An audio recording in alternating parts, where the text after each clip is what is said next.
Completely unrelated to the song of choice to start the show today, but my good buddy is a huge fan of the 80s. He probably, I would put his fandom of the 1980s and its music up against anyone's. And so we were chatting, and he mentioned how the only Madonna song that he has on his playlist is Like a Prayer, which, as I think about it now, might have come out in the early 90s. Doesn't matter. Madonna, we know, was a massive, massive artist back in the 1980s. So when he says the only Madonna song he has on his playlist is Like a Prayer, I'm like, I think there's more Madonna than you're allowing into your 80s brain right now. And we started listing off a bunch of different songs, and I think he's now up to 6 songs by Madonna that he thought were worthy of his 80s playlist. This one from 1987, Who's That Girl? Yes, there was a movie by the same name. Yes, Madonna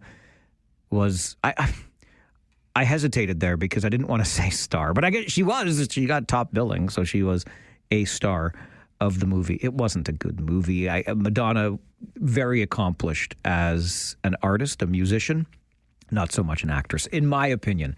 Anyway, on this, I got an opinion on everything, don't I? Holy Hannah. Hey, Farwell, can't you just tell us why you played that song today? I could, but then I'd go off on a tangent. This day in 1987, Madonna went number one with Who's That Girl? It was Madonna's 6th number one in the U.S. It also went number one in the U.K. 1987 on this day. Who's That Girl? Number one. This day is the 22nd of August, 2025. Hey, thanks very much for stopping by, spending some of your time with us. A beautiful morning, isn't it? I shot my video to preview the show out on our back deck here at the radio station. A nice morning to be outside. And I got to say, though, there's that little something in the air, isn't there? It's certainly not hot and muggy, very pleasant. But I noticed this last night while Rosie, the Wonder Pup, and I know Ranger was the Wonder Pup. Rosie is our pandemic pup. And we went out for a walk around 8 o'clock. We had been, my beloved and I, in Uptown Waterloo before that. Good job, Uptown Waterloo and City of Waterloo. The Buskers are back for a 37th year. What a great, just a fantastic festival that opened last night, runs through the weekend. More about that coming up in our Farwell Show 5. It's a great weekend for events in the region, but love me some buskers. Anyway, we get out for our walk around 8 last night, Rosie, the pandemic pup, and I couldn't help but notice. I mean, it wasn't cold by any means, but it was fresh. It was a pleasant evening, and around 8 o'clock started looking a little dusky, if you will. Oh, my goodness gracious. We're getting there, aren't we? Getting to a place I don't want to be, but, oh, those summer days, hang on to them, maximize them, because there's not many of them left. One is the loneliest number that you'll ever do. I don't want you to be lonely, so let's make it a 5, okay? Your Farwell Show 5 for this Friday morning. Number one, Air Canada's Chief Operations Officer says they are ahead of schedule in resuming their full flight schedule. The update comes just a few days after the national carrier and its unionized flight attendants reached a tentative deal to end a 72-hour strike. More than 10,000 of those workers will begin voting next week on that new tentative agreement that raises wages and establishes a pay structure for time worked when aircraft are on the ground. Number two, have you picked your new garbage bin yet? Just 2 weeks left to use the region's cart selection tool to decide if you want the large or smaller bin. The region is shifting to an automated cart collection model for the 170,000 homes it serves. You have until September the 5th to make the choice of a new cart, or you will automatically be given the larger bin. You can find details on our website at kitchener.citynews.ca. Number three on your Farwell Show 5 this morning, the Guelph Food Bank hosting a fundraiser tomorrow at its building on Crimea Street. You'll get the chance to shop for special discounts, buy special auction sets without any bidding, and buy a box for $10. The event runs from 9 until 6 tomorrow at 100 Crimea Street in Guelph. The Guelph Food Bank says all proceeds go directly toward the food bank's food purchasing program, which helps ensure shelves are stocked with essential, nutritious food items for local families in need. Number 4, what a weekend in Waterloo region. The Buskers Festival continues in Uptown Waterloo. Carabana Ignite kicks off tonight in Kitchener, and it's Oddfest in Cambridge because Cambridge is a little odd. No, Cambridge, you know I love you. Oddfest is a festival that features 20 bands, vendors, family-friendly activities on Main Street in Galt from 2 until 10 tomorrow. And number 5 on your Farwell Show 5 this Friday morning, you are invited to celebrate the old oak tree in Waterloo Park. There will be live music, snacks, and entertainment for the kids in Waterloo Park's west side from 2 until 4 tomorrow afternoon to celebrate that old oak. The city of Waterloo has pledged to plant 10,000 more trees. And that is your Farwell Show 5 for this Friday morning. I haven't been here for a couple of Fridays, so I confess to not having my head in the right spaces when it comes to our all request portion of the show, which means you're unleashed today. If there's a song you want to hear a little bit of, by all means, just let us know. There are no parameters. You don't have to pick a song from an era or a song that represents this, that, or the other thing. It's just a song that you would like to hear a bit of. We will play it during our show today, as many of your favorite songs as we can before we're done at 1. And something else we do on Fridays is the not $1 million question. Have a little bit of fun as we start the show together. You can register your guesses.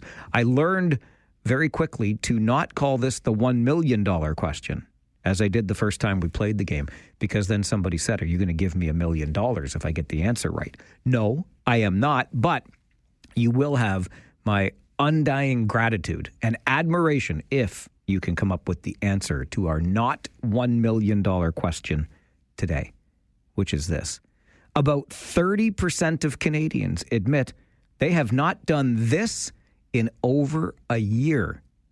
What is it? What is it that 30% of Canadians admit to not having done in the past year? Got a thought? 519-570-2545, star 570, 1-800-570-5715. What is it that 30% of Canadians admit they have not done in over a year? The not $1 million question has been asked. Now you can give us an answer on the Mike Farwell Show, 570 News Radio and Rogers TV. Take this job and shove it. I ain't working here no more. A woman done left and took all the reason I was working for. You better not try to stand in my way as I'm walking out the door.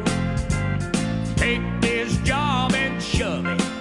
I ain't working here no more. I feel like I should have added a disclaimer before playing some Johnny Paycheck on this All Request Friday here on the show, because I would never say such a thing, okay? Is this microphone on? Did management hear me say that? I would never. We've admitted, we've all fantasized about this, haven't we? And maybe, well, Jen is either fantasizing about it or just having a bad week at work because she wanted to hear Johnny Paycheck and take this job and shove it on our All Request Friday here on the program. Fridays also begin with our not $1 million question. I ask the question, you get our undying admiration and gratitude if you can come up with the answer and little more. There's no money on the line here, but pride is at stake. And we'll give you the answer before 10, but we're taking guesses right now at this question. About 30% of Canadians admit they have not done this in more than a year. What is it? 519-570-2545, star 570, and 1-800-570-5715. What is it that 30% of Canadians admit they have not done in more than a year? Bill, good morning. Good morning, Mike. How are you? I'm doing great. How are you? Not too bad, thanks. Good. Do you know what 30% of Canadians have not done in more than a year? How about take a vacation? Oh, man. You know what? That's a really good guess. Not the right answer, but I like where you're coming from. I got a couple more, but that's okay. All right, Bill. Thanks for playing along today. Appreciate it. Thank you. Bye. Good to hear from you.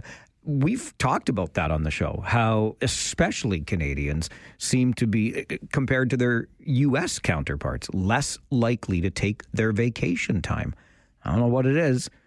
Jen's asking for songs called Take This Job and Shove It, and yet studies show that Canadians are not taking their vacation time. But that's not the answer we're looking for. Let's go to Betty next. Good morning, Betty. Good morning. What do you think? 30% of Canadians admit they have not done this in over a year. What is it? I'm going to say visit a dentist. I'm only laughing, Betty, because, oh boy, I don't know if I should admit, well, I'm going to admit this. It's been way more than a year for me. How terrible is that? Oh, there you go. When's the last time you went, Betty? Come on. Every 6 months. You look at you. You're a goody, Betty. It's not the answer we're looking for, but good job by you. Okay, thank you. Thanks for playing along. Appreciate it. We used to do that. I remember what I enjoyed about it when I was a kid, because we were a family of 5, right? So a trip to the dentist meant a half day off school. Mom would take us all to the dentist's office, and you had to wait your turn, right? And as we got a little bit older, my older siblings, my older brother Tom and my older sister Luann, they were very studious, you see. So they would get their appointment done, or they would get into the chair first, and then they would bugger off back to school. Like, what are you, suckers? What are you doing that for? I didn't care if I waited till I was the last one of the Farwell kids into the dentist's chair. Dr. Ralph Alice Hunt, R.A. Hunt. That was our dentist back in the day. Anyway, a dentist trip meant an entire half day off school for me back in the day. We went faithfully every 6 months. It's been a whole lot longer than 6 months and a whole lot longer than a year since the last time I visited a dentist, but not the answer we're looking for. About 30% of Canadians admit they have not done this in over a year. Francis, what do you think it is? Gone on a picnic? Oh, boy. You know what? Another excellent guess. I love a good picnic. We went on one not too long ago out at Silver Lake at Waterloo Park when they had it all finished up there. Great spot, but not the answer we're looking for. I have one for you, Mike. Okay, Sherry. Ironing. She doesn't iron. I don't blame you, Sherry. Ironing sucks. Also not the answer, but thank you. Well, we tried. You did. Thanks. God bless. You too. Appreciate the call. Ironing. It drives me bananas. I'll just leave. I'm too OCD for it. John, good morning. Hi, Michael. Well, believe it or not, I'm ironing right now as we speak. You are not.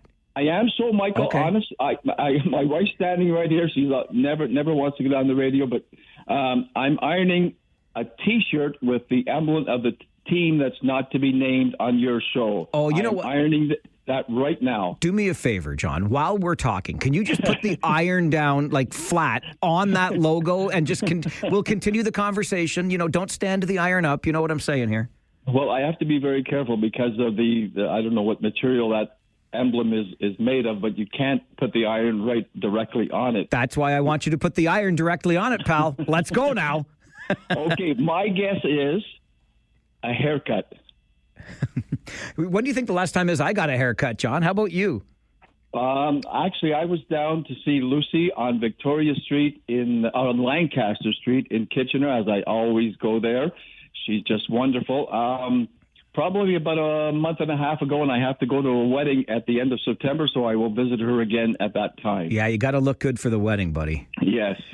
Not the answer we're looking for, the answer. But thanks for playing along.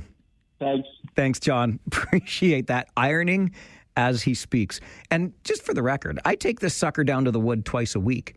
I'm getting haircuts a whole lot more often than I'm going to the dentist, but also not the answer we're looking for.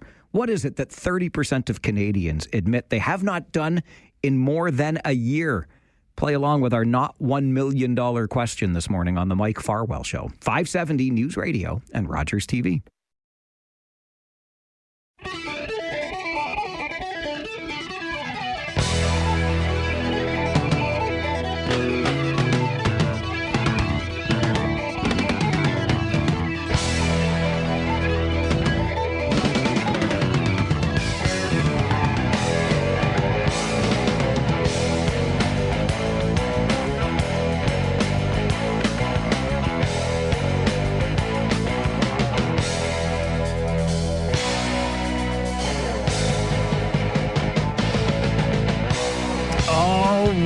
to you, good old Farwell's Force member number 32, requesting some Rush and Spirit of Radio on this All Request Friday on the program. Me love some Rush all day, every day. Good choice by you, Ron. I'm not complaining about the other choices. I just love Rush that much. Also on Fridays, along with taking your requests, we play the not $1 million question. Today, that question is, 30% of Canadians admit they have not done this in over a year. What is it? Pam, what do you think? I think it's going to the movies. Really? Going to the movies? But you know what? My buddy and I have started doing this again because it seems like a dying art. We watch so much at home, we just stream it, right? Yeah. It's a very good guess. Not the answer we're looking for, but an excellent guess. Okay, thank you. Thanks, Pam. Appreciate it. Let's get one more before the news update. Maureen, good morning. Hi, good morning. Hello. Hi. How about physically worked in their place of employment? Oh, I like that one. I got an answer for that, too. Get back to work, you bums. Yeah. I shouldn't say that. But no, not the answer we're looking for. Good guess, though. Okay, thank you. Okay, thanks, Maureen. 30% of Canadians admit they have not done this in over a year. What is it? We'll give you the answer before 10 this morning and maybe get some time for some more guesses. Right now, I have to get you to the 570 News Center for an update. And then democracy dies in darkness, right? What about democracy as a first principle? We'll talk about it as Regional Council appoints a new member coming up on the Mike Farwell Show, 570 News Radio. This is where today's topics turn into today's talking points. It's local and it's Democratic radio at its finest. This is the Mike Farwell Show on 570 News Radio. You know from your own interviews with the food bank, $800,000 is 1.6 million meals in this community. So there's a lot of trade-offs with respect to that number versus what? Your view is democracy is dying in darkness when we don't have a by-election. Others, though, will be of the mindset that, look, we've elected you to make these decisions to manage the affairs of our region. And events come up from time to time that we've elected you to use your common sense and good judgment to decide the best process. And the 15 remaining people used their common sense and good judgment and decided that this was the way to go. The Mike Farwell Show continues on 570 News Radio. That's Rob Deutschman, who joins us every Wednesday morning at 11:30 on the show for Political R&D. And that was part of Rob's rationale for describing the appointment of Joe Gowing to Regional Council as triumphant. It was an application process whereby 44 people submitted an application. They made a 5-minute presentation to Regional Council, and then the 15 Regional Council members voted, and Joe Gowing won the vote. Thus, he becomes a new regional councillor. I guess we could argue there was a vote of some kind. It just wasn't a vote by you or me, and it is our democratic right to vote in elections, but the $800,000 you heard Rob make reference to was the amount that the region said it would cost to hold a by-election. Peter Wollstonecroft is a retired professor of political science from the University of Waterloo. He joins us to talk more about this. Peter, good morning. Good morning, and glad to be on Democratic Radio. I'm glad to have you on Democratic Radio. You described, unlike Rob, who said this was a triumphant situation at Regional Council, you describe it as a sad time. Why is that? Well, I worry about democracy, and that one of my little sayings, I take this from the Federalist Papers in the United States, which was formed the basis of their Constitution. Tyranny begins when annual elections are removed. So I believe in the power of elections, because it forces politicians to forego their private desires in favor of the public interest as the public expresses it. So when we don't have elections, we lose something. Now, $800,000, I understand, considerable sum of money, but not so much given the size of the regional budget.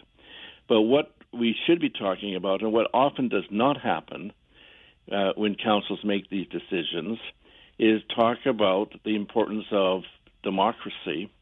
And a core part of democracy is competitive elections. in which the citizens are able to say, well, this is a good way to go or this is a better way to go.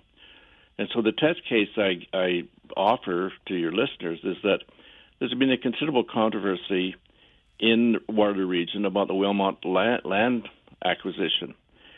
We don't know what the public really thinks about that, and an election would allow people to decide whether we should go this way or that way. And it's easy and people offer all kinds of justifications, and Rob Deutschman did it very, very well, for the convenience side of things. But that's for the comfort zone of the councillors, and they don't want to hear from contrary points of view. And I say that's the heartbeat of democracy, when you have this view and that view, and we have to make a decision between them. And so we hurt ourselves. And so that's why I think it was a sad day. I really like where you're going, Peter, with the Wilmot Land Assembly as an example, because I hadn't considered this, and I've made it clear. You and I are apparently on the same page here, where we would hope for a by-election as the Democratic option here. But if you're just presenting, as these 44 individuals did, to regional council, you're not likely to present the contrarian view to them that you may be opposed to the land assembly or any other issue that's controversial right now, because then why would the 15 members of regional council want to welcome a contrarian into their ranks? On the other hand, if we were running a by-election, you could put forward that point of view, and we as voters could say, you know what, that is a representation we want on council. Exactly. And so for politicians have many motives and many concerns, and one is control. So you control who's on the council by appointing a person who is sympathetic to the work you're doing and looks like he's congenial and works well with people. And so appointing such a person, you do not hear the contrary point of view. And let's face it, most people are not into the details of this issue, say the Wilmot Land Assembly. However, an election campaign brings those issues to their attention, and they have to make some decision about it. And so we contribute to our democratic education. I say more generally, I think there's a real problem in our democracy in Canada and elsewhere, and our political leaders have a responsibility to say to citizens, democracy is important, and elections are very important within the context of democracy. It's hard to think of a democracy that doesn't have elections. So we need to say this is of first importance, not secondary or tertiary importance. You have said that democracy is complicated, but to make it a first principle would clarify things. What do you mean by that? Well, when we think of what we should be doing, we should be thinking in terms of how can we strengthen, how can we enhance our democratic life? And I would say Canadians don't have enough discussions about that. And we should take every opportunity to, and I point to our political leaders to speak to the importance of citizen involvement, engagement, and all of that leads to or funnels towards having an election in which the electorate says we want to go this way or we want to go that way. It's easy not to have elections. So what would it be like, if we had elections every 10 years?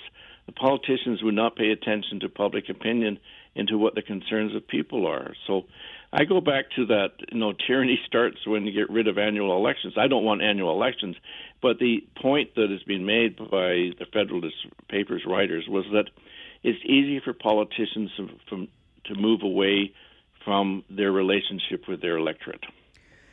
And so that's why you had to have a by-election, and it would give an opportunity for the citizens of Kitchener to say, well, this is the way we should go, and as opposed to another way. And to me, that is the fundamental heartbeat of democratic life, and we should take every opportunity to salute it, praise it, and be grateful for it. I am as frugal as they come, Peter, and I don't love the idea of spending $800,000, and we know the turnout for a by-election would be low. Those arguments truly do resonate with me, while I would still defer to the by-election as being the only democratic choice here. But how do we How do we work our way around that problem of the expense and the turnout versus the Democratic by-election? Well, we have to have a conversation, and I take every opportunity, especially when I'm talking to young people, to talk about the importance of elections. But I point out, in the last provincial election, which was only a few months ago, their turnout was about 45%. That's dismal. That's pathetic, and we spent a lot of money on that. So there has been a general decline in turnout and participation. There are many, many reasons for it, but so our leaders, this is the third time I'm making this point, our leaders have to speak about the importance of democracy, and very rarely do I hear that. And I see many instances in which politicians are engaging in behavior which renders weak our democratic political life. Peter, I always appreciate your perspective on the show. Thanks very much for being here this morning. Thanks for having me. Peter Wollstonecroft is a retired professor of political science from the University of Waterloo. When we move away from annual elections, though neither Peter nor I are advocating for annual elections, but when we move away from that, we move into tyranny. I wouldn't say we're there yet, but I am truly concerned, and you know I am because I've mentioned this on countless occasions. 6 times since we voted in the last municipal election just 3 years ago, we have appointed 6 members to council without holding council or school board without holding a by-election. 3 members of school boards, 2 regional councillors, and 1 Kitchener councillor. It's not right. And I think what we have to do is just take away the tools from our councils because clearly they can't be trusted to hold them dearly and democratically. That's my take. I like where Peter is coming from as well when it comes to making democracy a first principle and engaging our leadership in some conversation around democracy. I'll remind you again, Windsor, Hamilton, and Ottawa all figured out a way or made the choice to have a by-election right now or in the next month or so, even though we're so close to the next municipal election. Those cities are doing it. Why, in HE double hockey sticks, are we not doing it? It's a grave disappointment from where I'm sitting. All right, I don't want to continue beating on that drum because I know it can get tiresome, but I love Peter's perspective on it. We've talked about it at some length on the show. So as we take a quick time out, I'll remind you of our not $1 million question that is yet to be answered today. I'll give you the answer before 10, but if you want to take a stab at it, we'd love to hear your guess. About 30% of Canadians admit they have not done this in more than a year. What is this that 30% of Canadians admit they have not done in over a year? I'll add a little hint to it. I did this. I'm not with the 30%. I'm in the other 70%. We'll take more of your guesses on the not $1 million question. Coming up on the Mike Farwell Show. 570 News Radio and Rogers TV.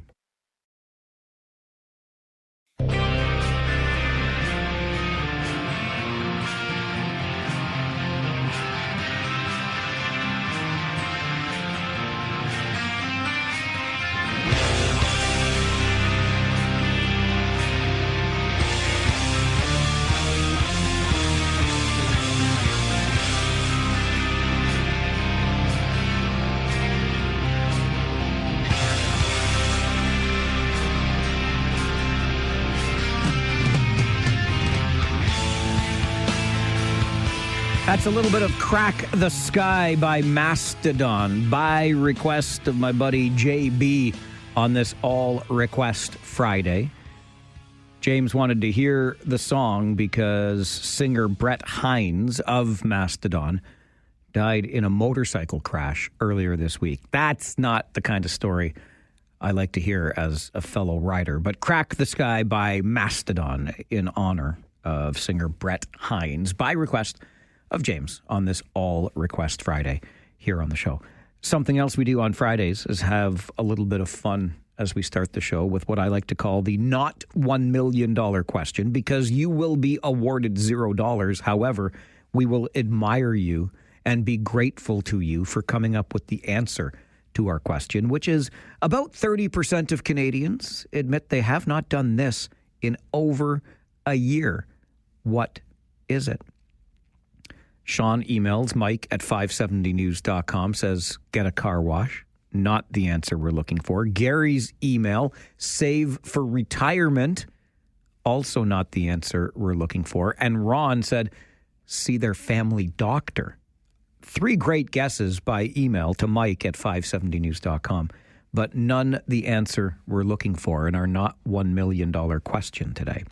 About 30% of Canadians admit they have not done this in over a year. What is it? And I will admit that I have done this in the past year. I don't know if that helps at all, but let's go to Dave and find out. Good morning, Dave. Morning, Mike. I'd like to do a quick guess, and I'll be disappointed if it's correct because I think my guess is way higher as a percentage. But then I have a very quick comment on your past subject that you had. Okay, why don't you start with the comment, then we'll take the guess. You may hang up on me and... I would never. ...choose to take my question. No. Come on now, Dave. All right. Okay. I salute the Kitchener Regional Council on the decision they made and the way they went about it and the way they conducted themselves. And I say, thank you, Regional Council, for your firm stand-up, regardless of the rants and the continuous rants from my favorite radio host. I like the way you ended that, Dave. Your favorite. Thank you for that. And I will just say, I will continue to rant in support of and in favor of democracy. Well, there is democracy, but I'll just leave it at that. Fair enough, sir. Fair enough. I guess. Okay. And I know I'm wrong, but that's fine. Go to church. That's a really good guess. And you are incorrect, but thank you for taking a shot at it. Have a great day, Mike. You too, Dave. Nice to hear from you today. 30% of Canadians admit they have not done this in over a year. Go to church. Not the answer. Heck, Easter was only a few months ago. Lots of those part-time Catholics show up at Easter. Maureen, do you have another guess? I was going to say go to church, but also how about go to a funeral? Oh, my goodness. Also not the answer. Okie dokie. Okay, thanks, Maureen. I've reached that stage of life, and it's funny that Maureen says that because I don't go to weddings anymore. I go to friends, family members' funerals, and I'm darting out of here as fast as my little legs will carry me today because there is a funeral service for a good friend's father happening this afternoon, and I want to make sure that I'm there for that. It starts at 1. I'm off the air at 1. Dear Waterloo Regional Police, pay no attention to the black car. I won't speed. I will not be speeding, I promise. But I couldn't get any coverage here, so I'm going to get there as quick as I can. I figure it's better to duck in a little late than not show up at all. 30% of Canadians admit they have not done this in over a year. What is this? I'll give you the answer coming up on the Mike Farwell Show, 570 News Radio and Rogers TV. About 30% of Canadians admit they have not done this in more than a year. I think Penny's got one more guess for us. Penny, good morning. Good morning. My guess is go to the dentist. Go to the dentist. Penny, an excellent guess. I'm sorry that's not the answer, but thank you. It actually came up earlier, and I made reference to my childhood dentist, Dr. Ralph Alice Hunt. R.A. Hunt, right there on Weber Street by Ontario, and Tracy sends an email to Mike at 570news.com. I had the same dentist when I was a kid. This is a small town for a big town of 700,000 people, you know. About 30% of Canadians admit they have not done this in over a year. What is it? Read a book. And I'm pleased to say it's been the summer of reading in the Farwell household. I've really enjoyed just reading for pleasure a little bit, and I've gone through several, and now the one I'm in the midst of sits there on the coffee table teasing me. I want to be back into it, but the busier I get, the less I read. About 30% of Canadians admit they have not read a book in over a year. We'll play another not $1 million question next Friday morning. Right now, I'm going to send you to the 570 News Center for an update, and then let's talk about municipal spending. The Property Taxpayers Alliance says it's out of control. That conversation coming up on the Mike Farwell Show, 570 News Radio.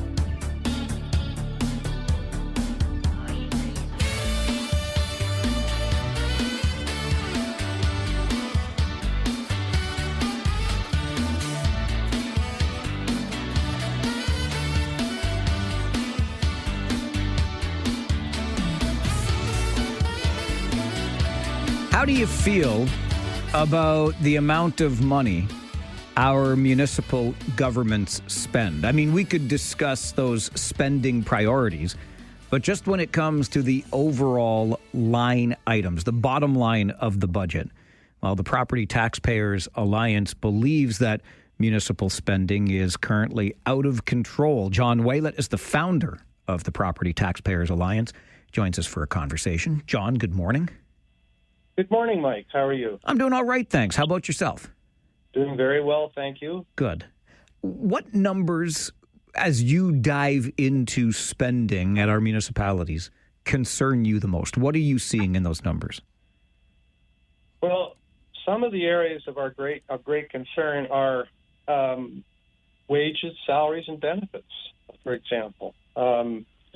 We see wages going up 3.3% this year for the non-unionized group in Cambridge, and inflation is running at 1.8, 1.9% right now. So there's close to 2 times the inflation rate, and that's okay, maybe 1 year. But when that goes on year after year after year, you start to understand where the huge gap starts to form between the homeowners' wage and income and the wage and income of the members of the municipal government. So right there, when you start getting a 5 to 10% wage gap, that's a significant amount of money when salaries, wages, and benefits make up 60% of the total budget of Cambridge. So that's one area. So that concerns us a great deal. There's also the redundancy between regional and municipal operations that's very inefficient. That should be addressed, particularly in planning. And if, for example, at the regional level, they've got strategic planning departments larger than most corporations their size. I mean, I think there's an enormous amount of excess. And sadly, every municipality is a monopoly, and quite a bloated monopoly, and they have no competition. And who's monitoring their performance in terms of efficiency and effectiveness and reporting back to the public the findings? I don't see any reporting or any monitoring of any kind taking place back to us. There is an annual financial information return that each municipality must submit, but the assessment of that information, the interpretation of it, and the determination as to whether there's efficiency and effectiveness in operation is not reported back. And that needs to be tracked, Mike. Where could we get this tracking done? Who could be ultimately responsible for it? Well, Mike, the Minister of Municipal Affairs and Housing, Rob Flack, is responsible for it. I mean, the provincial government is responsible for monitoring the Municipalities Act and the municipalities and tracking their performance. And that's the department that should be reporting back to the public who pay the taxes at the provincial and municipal levels to tell us how our municipalities are performing. And we're not seeing any report coming back to us of that nature. Rob Flack needs to get on top of that, I believe, because we need to have answers. I don't think we're getting the kind of value for money that we should expect from our municipalities. How do we get better value for the money? Well, I think we start creating competition between municipalities. They need to compete for grant money. They need to be monitored, and their wages need to be tracked and make sure that they're consistent with those in the general marketplace. And they certainly aren't. And I don't see that happening. Other areas are discretionary programs. In Cambridge, for example, is now up to 150 discretionary programs. 150, which how many of those discretionary programs are people even aware of? And every time you have a discretionary program, you have to hire some people to administer it. Currently, the Cambridge government is growing. The numbers of employees is growing at 2 to 3 times the growth in the population of Cambridge. And that's happening year after year. So the government, relative to its population, the municipal government of Cambridge, is growing 2 to 3 times faster than the population of Cambridge, largely because of the expansion of these discretionary services.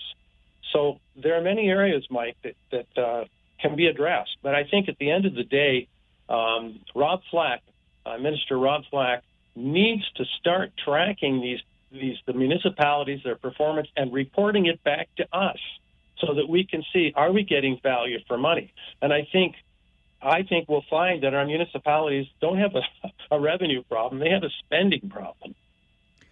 I don't disagree with you at all, John, that it's highly unlikely that we will ever close that gap between public sector wages and private sector wages. So that's probably a horse we'll leave alone for now. But I'm wondering if, as we go through this exercise of looking at municipal budgets, and you talk about the increase in the number of employees at a given municipality outpacing the population increase in the city, I wonder if what we might be getting at here is a closer look at really how many public service workers we have in a given municipality, and if all are necessary, kind of like what Mark Carney is talking about doing federally.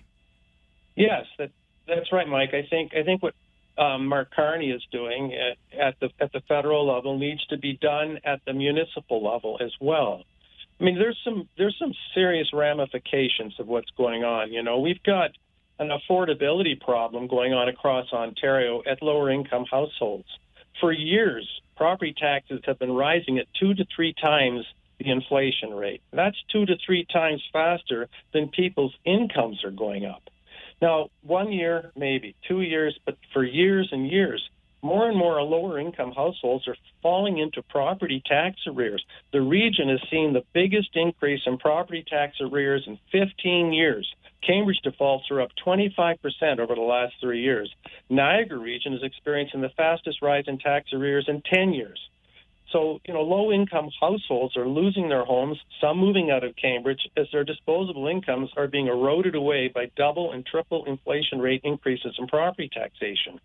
There's a growing affordability crisis, and we ask, why aren't councillors and mayors talking about property tax affordability? This should be a major issue in local papers. What is the Minister of Housing and Municipal Affairs, Rob Flack, doing about it? I don't see anything. We had the provincial government here in 2024 January and heard from city mayors, regional chairs, nonprofits, etc. Then nothing, silence. What was the purpose of this meeting? Where are the findings? What were the results? What was the intention? We get no feedback as to what they found. So I think it's time we start getting more feedback about the performance of our municipalities, and we address the concern of the impact of rising property taxation on lower income households in our region and across Ontario. It's serious. I couldn't agree more at the serious nature of this issue for sure. John, I appreciate you keeping your eyes on it and joining us on the show today. Thanks for being here. Thanks for having me, Mike. And Mike, can I just add that the Property Taxpayers Alliance website is propertytaxpayer.ca. And for those of you who like what you've heard and want to support us, please go to our website, sign up for our newsletter, and join the movement. Thank you. Thanks, John. Stay well.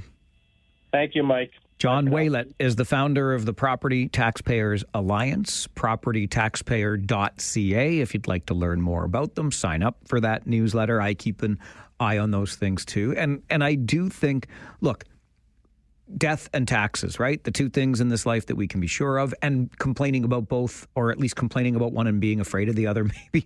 Anyway, we will always kibitz and complain and kvetch about paying our taxes. I firmly believe, I do, that these are investments in our communities. They're investments in our hospitals, our transportation networks, our infrastructure, the parks, the recreation centers, you name it. I'm okay with it. Where it becomes a struggle is when you're just not entirely certain that the money that you are paying into that investment is being spent wisely. I was just thinking about this during the news update at 10. Do you remember that mess of the quote-unquote temporary bike lanes during COVID where they put construction barrels up along Herb Street, Westmount Road, Coronation in Cambridge? That was a $500,000 bungle. $500,000. Poof. Gone. Just like that. That is incredibly frustrating. That says to me that you are not being a good steward of the public purse. And that's just one example. So I hear where John is coming from, and I wonder how you feel about affordability. I've talked to a number of people, so this is getting beyond anecdotal, who say it's getting so expensive to live here that I'm moving out of this area to find less expensive housing, less expensive property taxes, and then I'll commute back in for my job if my job is here. But I'm hearing that more and more. It's not a fad. It's a trend is what's happening right now. How do you feel about the level of affordability in our community today? Let me know on the Mike Farwell Show. This is 570 News Radio and Rogers TV. I don't see any reporting or any monitoring of any kind taking place back to us. There is an annual financial information return that each municipality must submit, but the assessment of that information, the interpretation of it, and the determination as to whether there's efficiency and effectiveness in operation is not reported back. And that needs to be tracked.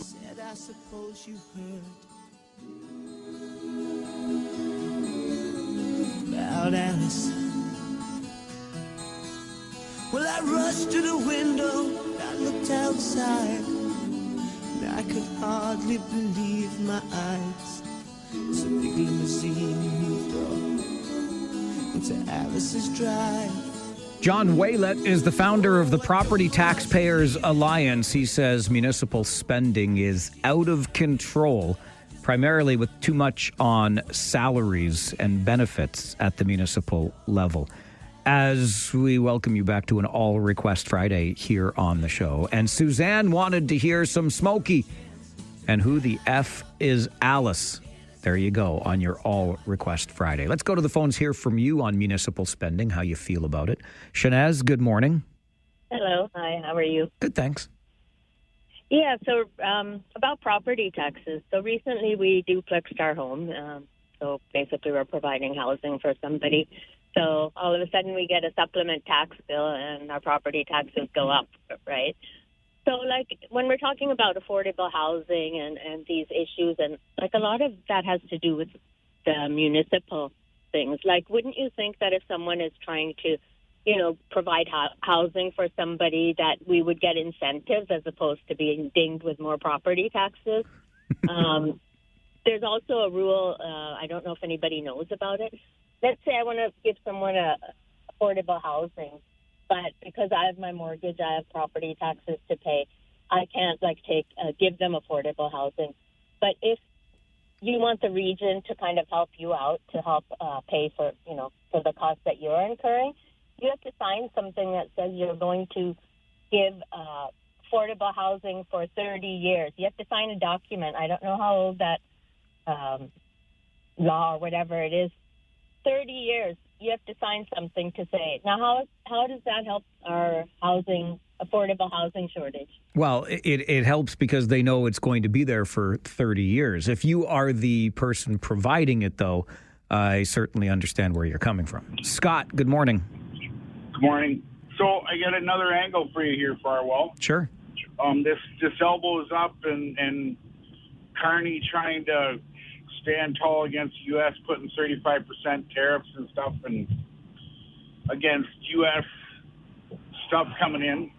As we love to welcome people to this area, and our city's growing by leaps and bounds and more people coming, more cities growing, cities getting bigger. We need more infrastructure. Well, our cities and our townships and our region have to buy equipment, Farwell, and I'm telling you, we don't make it here. It comes out of the U.S., So along with everything else going up, the cost of this infrastructure equipment that they're buying and stuff out of the U.S. to keep our city running And sooner or later, that's going to also trickle down to a raise in our property taxes and all this other stuff as well. Like that's another angle you don't hear anybody talk about. We care about Trump's 40 or 50 or worried about what the heck he's doing. What's affecting us as well here, and it's going to start too, is the cost of equipment. Like municipalities and townships and cities need the gear, and if it's going to be 35-40% more, they still have to buy it, man. Yeah, that's all I say. No, you know what, Scott? It's a great point, and thanks for bringing it to bear in the conversation. Absolutely important to consider. Rory, good morning. Hey, Mike, how you doing, sir? Good, thank you. Well, you and I have talked a lot about municipal taxes and not only the spending issues, but not maximizing on their revenue potentials. And, being a resident of Wilmot Township, I'll remind everyone in 2025 that we had an increase of 18.22%. Not only that, Mike, but there was a commitment for the next 3 years up to 2028 that there would already be a 9% annual increase for the next 3 years to address the infrastructure needs. So going into the budget season next year, there's already going to be 9% based on infrastructure plus. So it's absolutely getting out of control.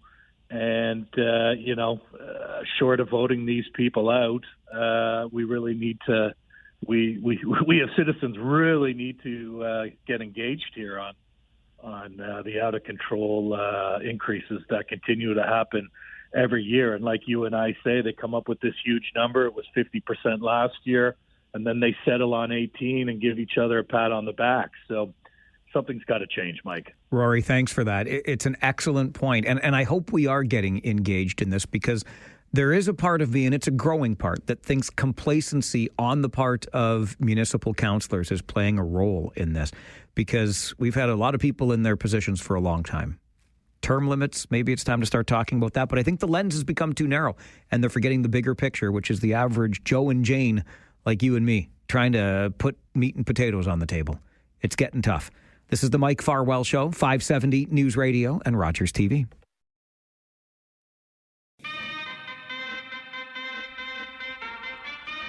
An update from the 570 News Center, and then we're talking baseball. Kitchener Panthers into the playoffs, and softball championships, national championships coming to where else? The beautiful Peter Hallman Ball Yard in Kitchener. Plus, more of your requests on this All Request Friday as we get to our Friday 4 roundtable in 30 minutes' time. But it's baseball, playoffs with the Panthers, and the softball championships coming to Kitchener next on the Mike Farwell Show, 570 News Radio.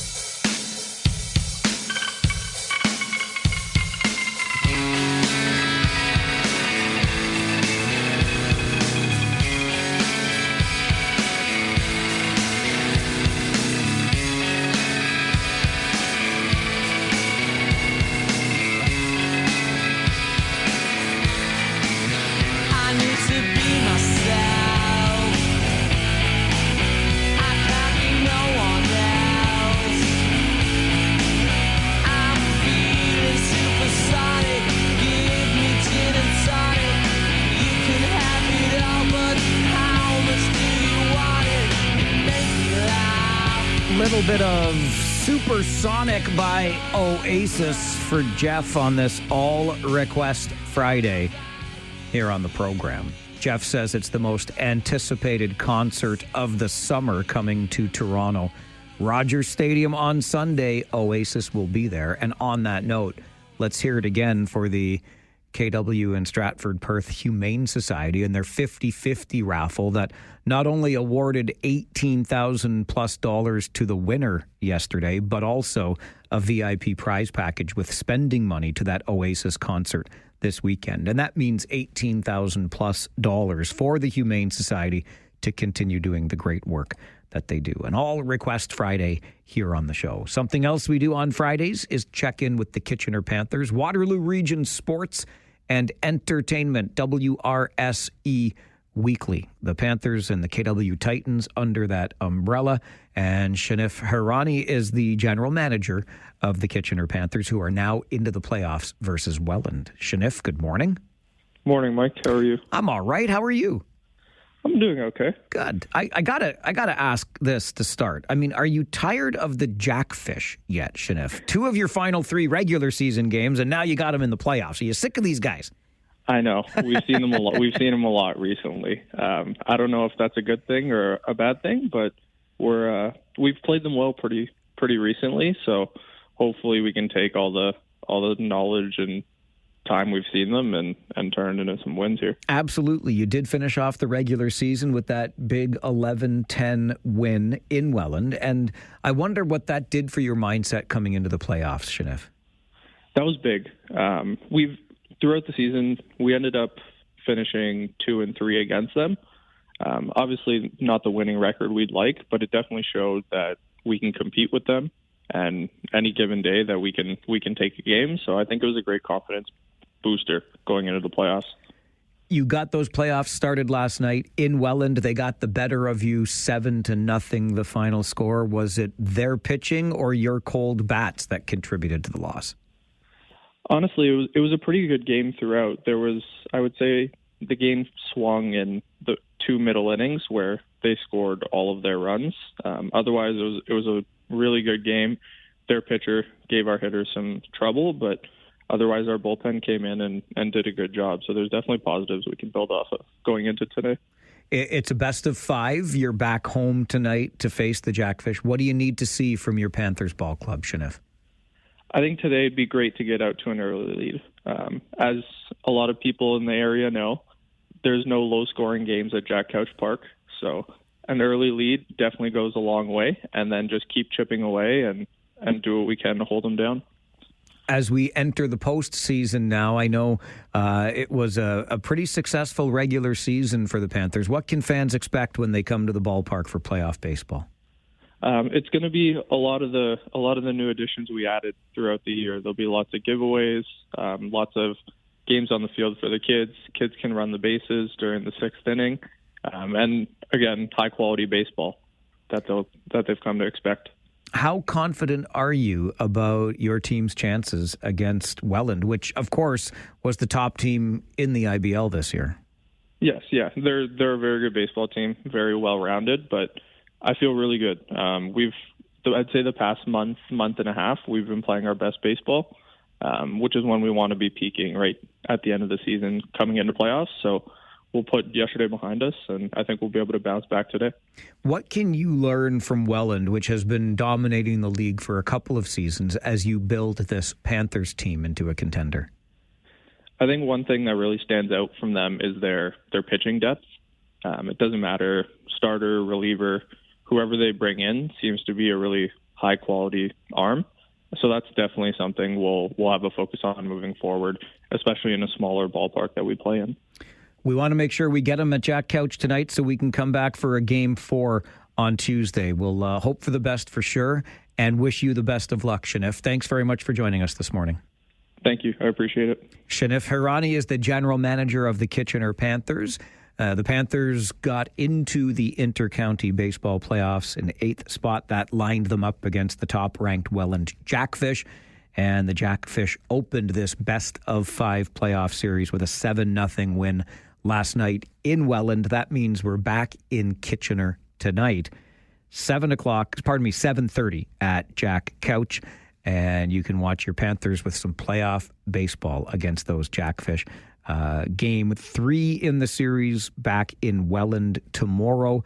And the Panthers need one of the next 2 so we can extend it to at least a 4th game, which would be on Tuesday night at Jack Couch Park. But all eyes on Jack Couch tonight, a 7:30 start versus Welland, Game 2 of the best-of-5 playoff series, with Welland having taken the opener last night 7-0. So an early lead in a hitter-friendly ballpark is something that General Manager Shanif Hirani would like to see from his club. We check in with him every Friday morning on WRSE Weekly here on the show. Waterloo Region Sports and Entertainment is the umbrella organization for both the Kitchener Panthers and the KW Titans, whose season is not all that far away either. We'll be featuring them when basketball gets underway again.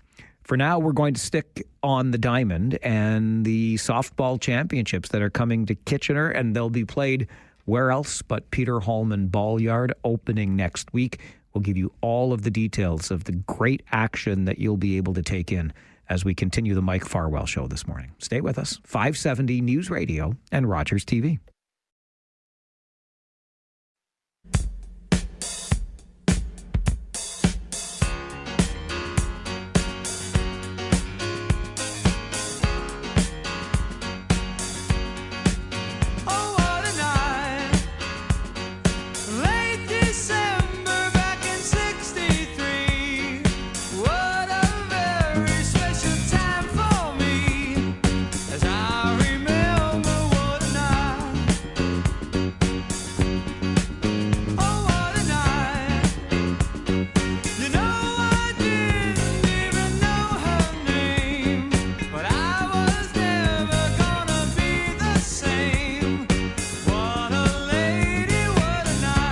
Well, Marino sent an email earlier for All Request Friday and said, anything by the Four Seasons. And so if you say something like that to somebody like me, I will just play you my favorite Four Seasons song. December 1963, Oh, What a Night, by request for Marino on this All Request Friday on the program. It is a big weekend for the Kitchener Panthers, as we just talked about, as they continue their playoff series with the Welland Jackfish. Tonight at Jack Couch Park, Game 2 in the series after Welland took the opener last night. And then beginning next week on Monday, it's the U23 Masters and Senior Men's Canadian Fast Pitch Championships. We'll have teams coming to our region from British Columbia, Saskatchewan, Alberta, Quebec, Nova Scotia, and Newfoundland and Labrador. And we've got those games all happening at the Peter Hallman Ball Yard in Kitchener. Very pleased to be joined by Doug Eit. Doug is a field manager with the Hallman Cubs. Doug, good morning. Good morning. How are you? I'm top shelf. Thank you, sir. How are you? Excellent. Good. Glad to hear it. We've got Adam Brown with us as well. Adam is a coach with the Mixburg Twins and a player with Waterdown Masters. Adam, good morning to you. Good morning. Are you out in Newfoundland right now? Do I have that right, Adam? Yes, you're correct. Yeah, I'm at the Canada Games. There's an under-20 men's competition, softball competition here. I'm out here just as a fan and on vacation here in Newfoundland. You couldn't pick much better place than that to be on vacation for sure. And I guess some of the players that you're seeing right now, Adam, are going to be here for the U23s next week? That's correct. Yeah, there's quite a number of them, actually, that will be meeting in that event in Kitchener. So what kind of caliber of play can we expect to see at Peter Hallman next week, Adam? Well, I would say, at the U23 level, you're looking at sort of those rising stars of men's fast pitch that a lot of them, almost every member of the under-23 Team Canada group that's going later in September, they're going to a tournament in Argentina. Pretty much every member of that team's going to be there, so you're really getting the best of the best. Doug, I know that you've been with the Hallman Cubs off and on now for more than a decade. How is the fast pitch scene locally? There's lots of young guys coming up. As Adam said, I actually have two on my senior men's team that are going to play that are in on that U23 team. Because Jim Hallman has asked us to take more younger guys, and we have 8 or 9 guys that are under the age of 23. Where are you finding these guys these days? Well, the fastball hotbed is Tavistock. In that area, Tavistock and Oxford and Perth County, there's still tons of kids playing fastball. And how did you get into the game, Doug? Well, like everybody, I got in when I was a little kid, but I started coaching a long time ago, and I've been with Jim for over 20 years. I started in 2004 with the Hallman Twins back then. And you've got both of your boys playing now, too.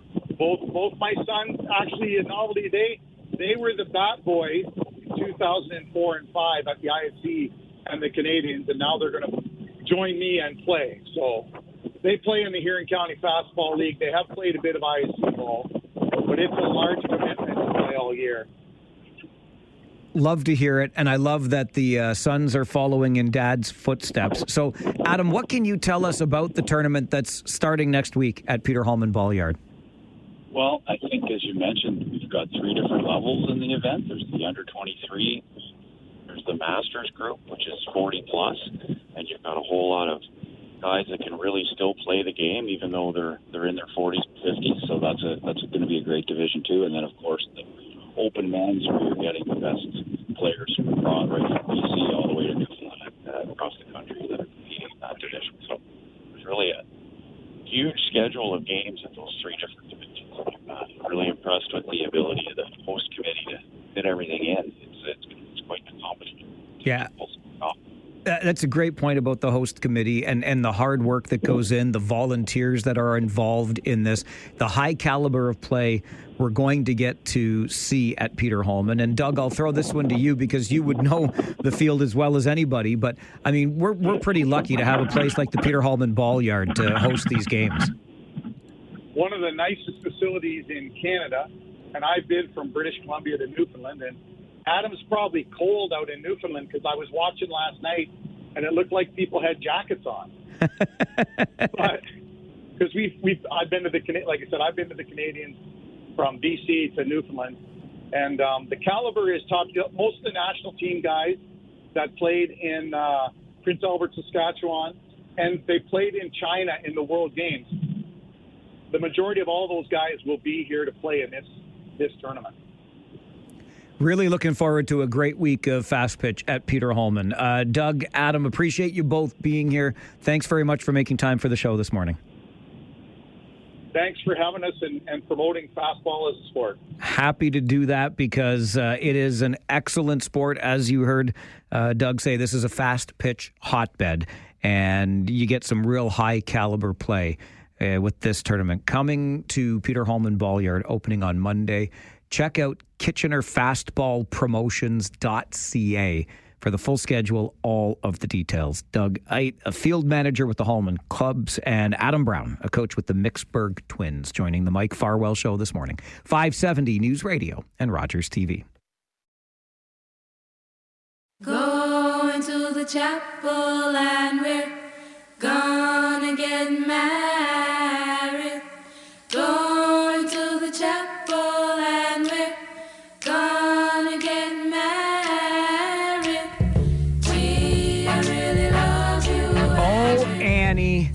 Annie wanted to hear the Dixie Cups for me and my beloved, because we're going to do this go to a chapel and get married thing, like officially, in the next little bit. And Annie heard the news and wanted to celebrate it with a song on All Request Friday.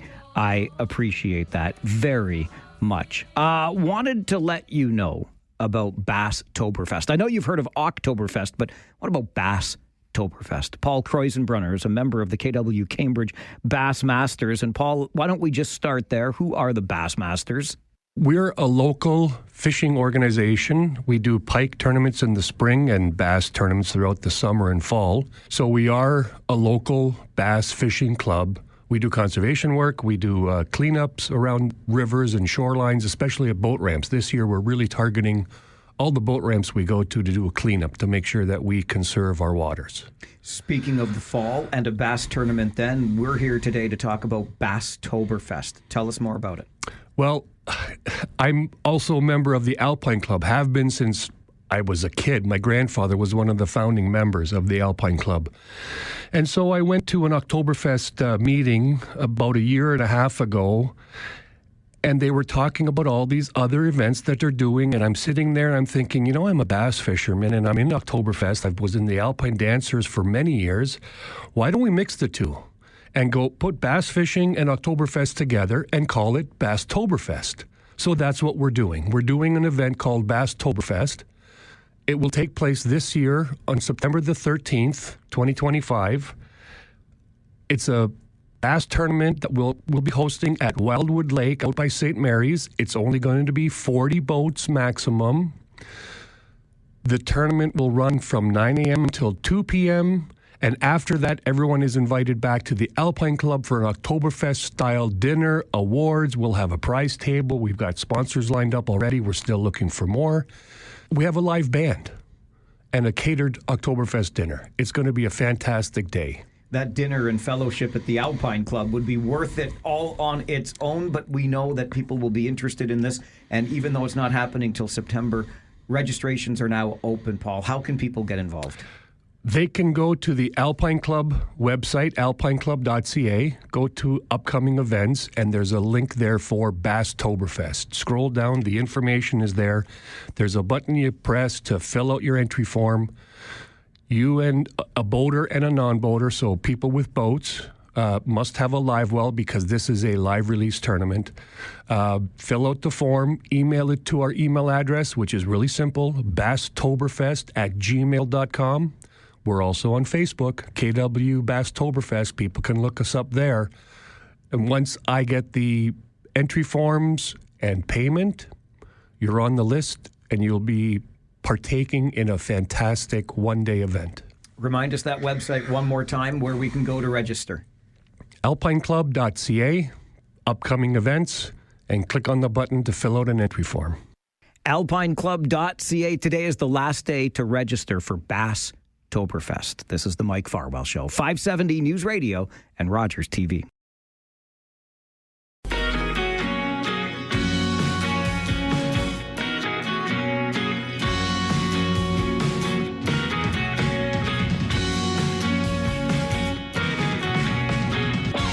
Every Friday from 11 until noon, we take the opportunity to recap the big stories of the week and get different perspectives on them from invited guests who join us on the program. Today, joining us via Zoom from the home offices is Philip Mills, CEO of Habitat for Humanity, Waterloo Region. Phil, good morning.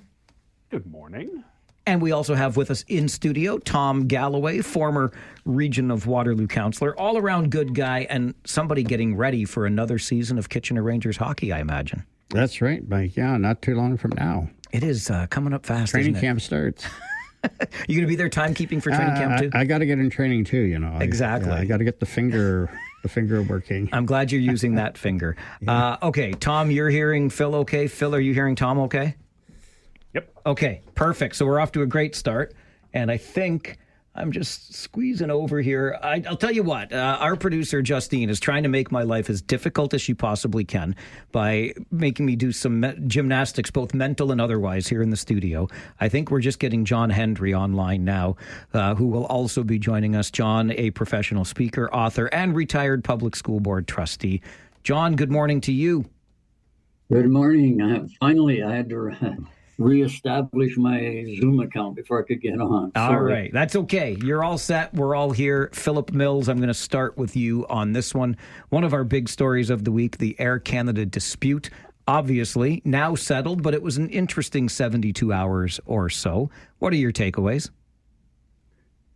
I guess there is something about every union dispute that strikes me as a little quirky. I don't know what it is, but I am dispossessed on the side of saying I want to help labor. I think people don't make enough.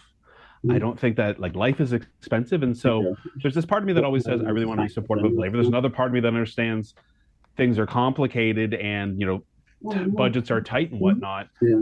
But I really did find myself on the side of the flight attendants, and this, especially when I started to hear the conversations around ground pay, the idea that the expectation is you're working and not getting paid as an industry standard, just seems insane to me. I don't know why, this is why we need unions, I guess, is because there are lots of corporations that are we're going to force you to do work and not pay you for it. So I think in the end, this makes sense. And it seems like it's good for the people involved. And that, to me, I think is going to be, I think that's positive. It was, labor using the only thing they had, which is their time to say, you need to treat us better. And I'm generally not going to be against making sure people are treated better. John, I'll swing it over to you here.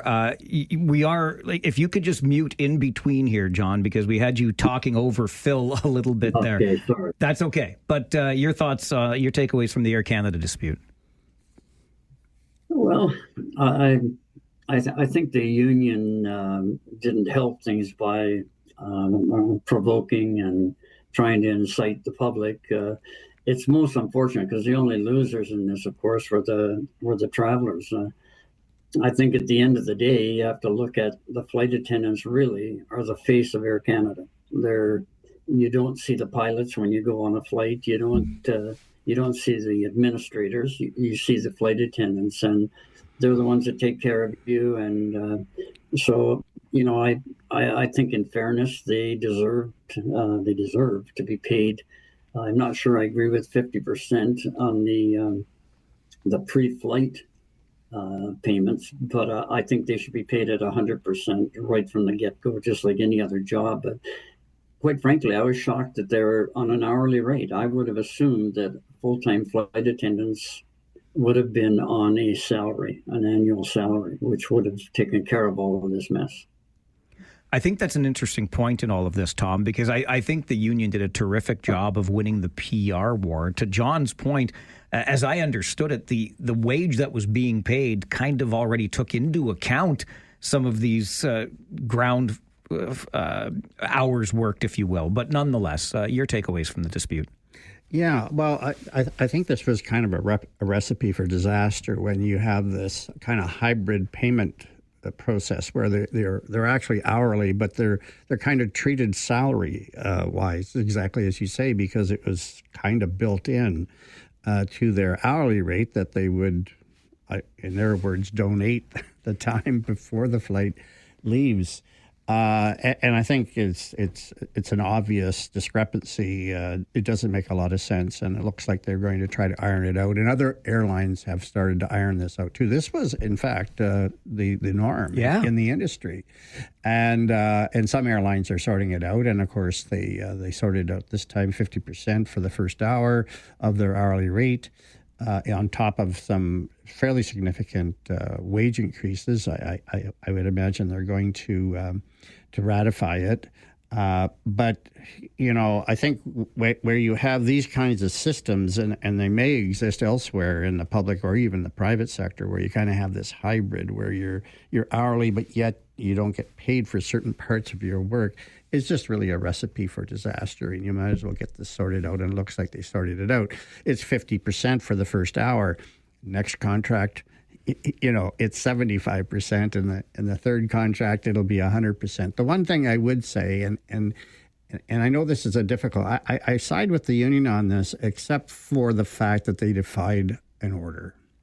I do have a problem. I mean, whether you agree with the order or not is another matter, whether it should have been issued or not. But I do think we live in a society where we have to live by laws, and defying it, I think, was incorrect. It'll probably come to nothing in terms of consequences because it's behind us now. But I think you have to follow the law. It was pretty quick, though, by Prime Minister Carney to jump in here with the binding arbitration. Whether or not you agree with it, it's just that it did happen. And, it's like people say, well, I don't think those speed cameras should be there. But, well, in the meantime, you still have to abide by them. Don't I know it? Thanks for bringing that one up. And it's a good thing I get paid for a full 4 hours here, 9 to 1 every day. Tom Galloway with us in studio. Philip Mills, John Hendry joining us by Zoom for our Friday 4 roundtable this morning. We'll take a break. When we come back, Pierre Poilievre is back, officially back, winning his by-election and returning to the House of Commons. Do we expect a different Pierre Poilievre in this next session of Parliament? We'll find out from our guests as we continue the roundtable this morning on the Mike Farwell Show. 570 News Radio and Rogers TV.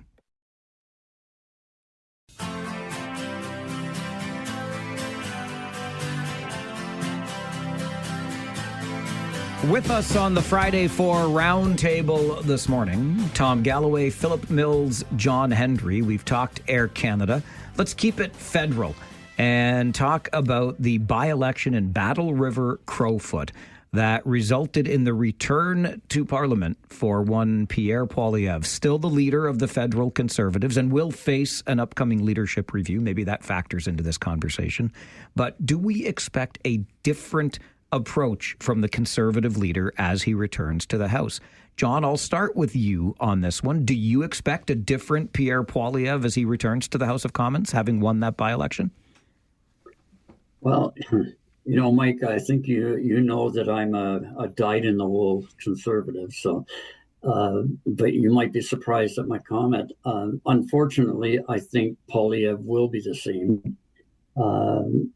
like many conservatives lately, don't like his approach to politics, and I was hoping that when he gets there, that he would think of Canada first. He would think of Canadians first, and try to work with the government. Of course, be the opposition when called upon, but other than that, it's going to take a unified effort to work out things with international trade and with trade with the U.S., particularly as long as Trump is in there. So I'm hoping he'll change, but unfortunately, I don't believe he will. I think he'll still be his attacking self. And if he doesn't change, is that to his and the party's detriment, John? I believe it will be, because word on the street from fellow conservative friends of mine that we talk about these things, they felt the same way, that he's got to stick to conservative values and of course push them and champion them, but not at the price of turning Canadians off by thinking of himself and the party before the country. All right, Tom, let me swing it over to you. Do you expect anything different from Pierre Poilievre as he returns?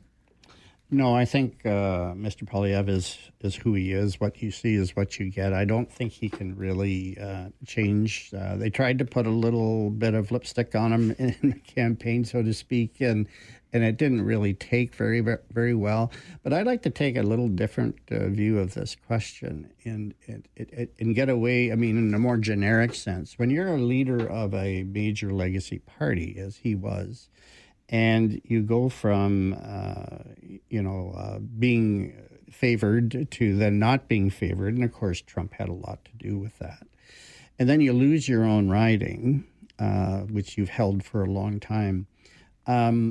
Sometimes you just have your moment in time, and that moment in time is over. And I think that moment in time is over for Mr. Poilievre as well. And sometimes you have to do the right thing and decide that we better turn the reins over to another individual, because we've seen it before where you get tagged as being unlikable or whatever the descriptors are. It's very hard to shake. But I'm sure if the Liberals are hoping that in January he keeps being the leader of the Conservative Party. I think that. And the other thing that concerns me about Mr. Poilievre is I read an article about him by somebody that, I don't know, he's not doing his autobiography or anything, is that he really truly feels to be destined to be PM.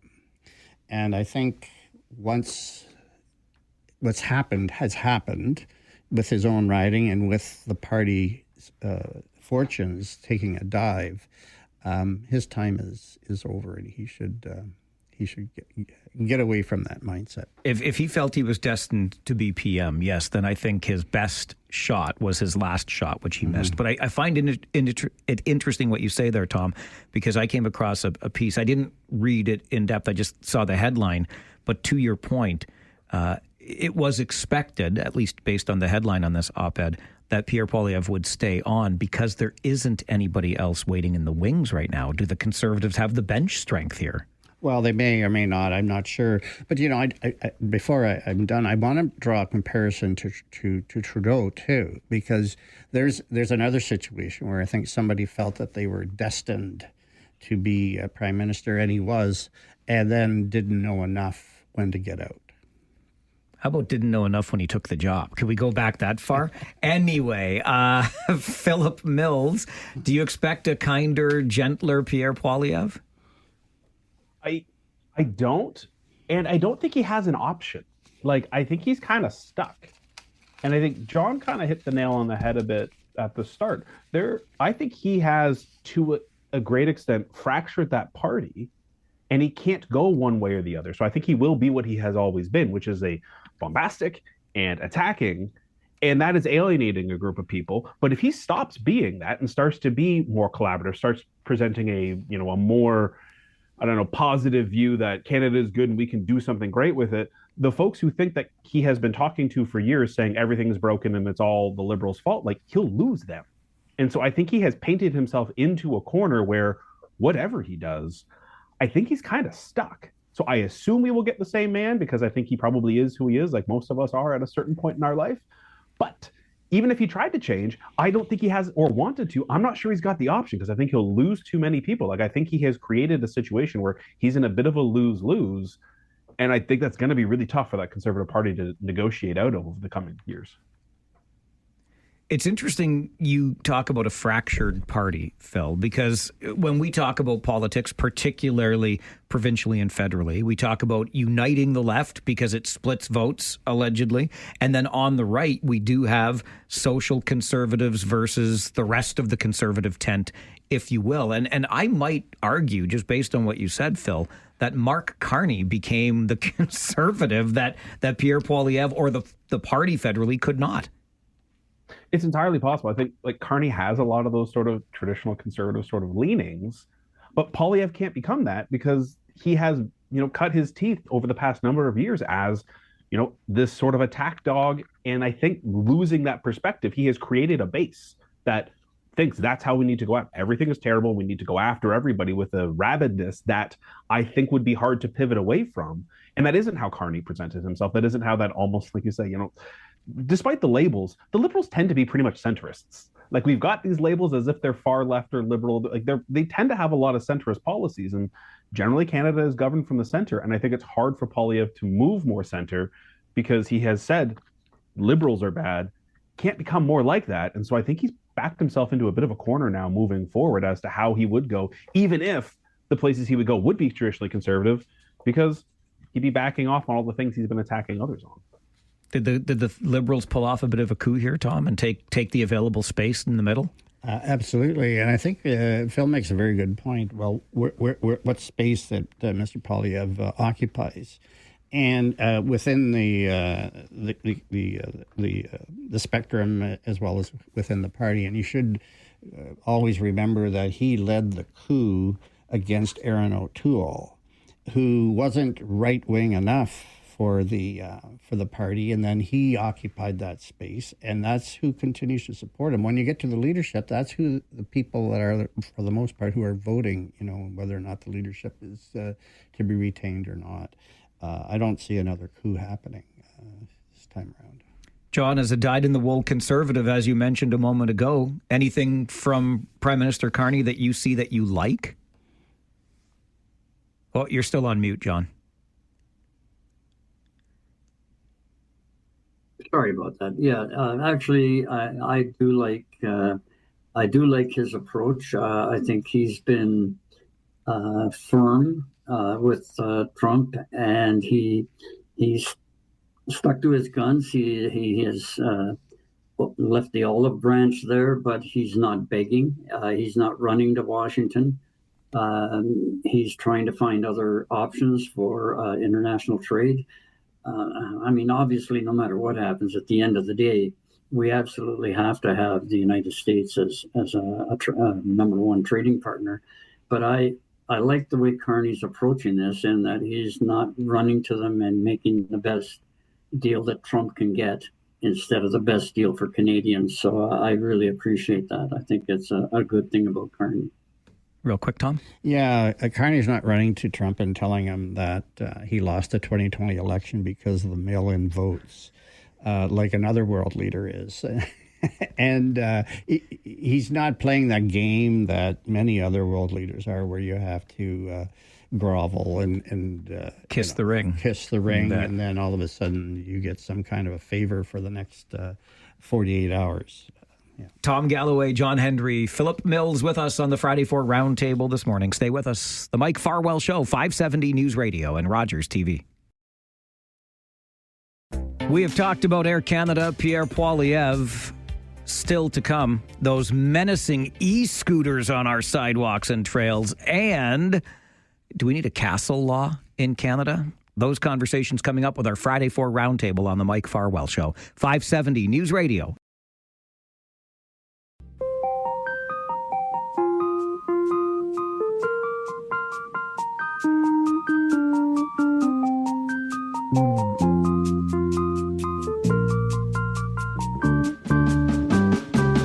We get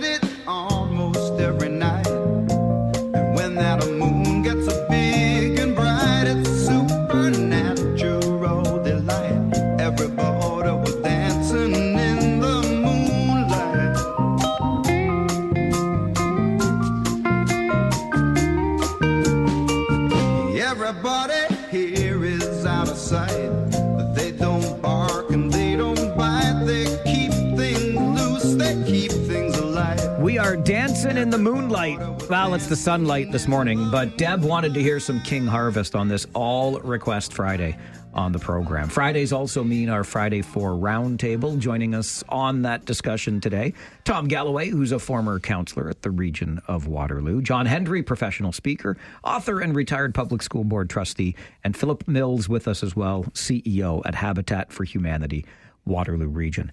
It is a story that has had this entire country talking. Zero question about that. In Lindsay, Ontario, an apartment owner awakened around 3:30 in the morning to an intruder. The owner of said apartment defends himself, his property. The intruder alleged to have a weapon. The apartment owner also using a weapon to injure the intruder to the point that he had to be flown to an out-of-region hospital. Both intruder and apartment owner now charged. Tom, I'll start with you on this one. Do we need a reconsideration, a reimagination of self-defense and or defensive property laws in this country?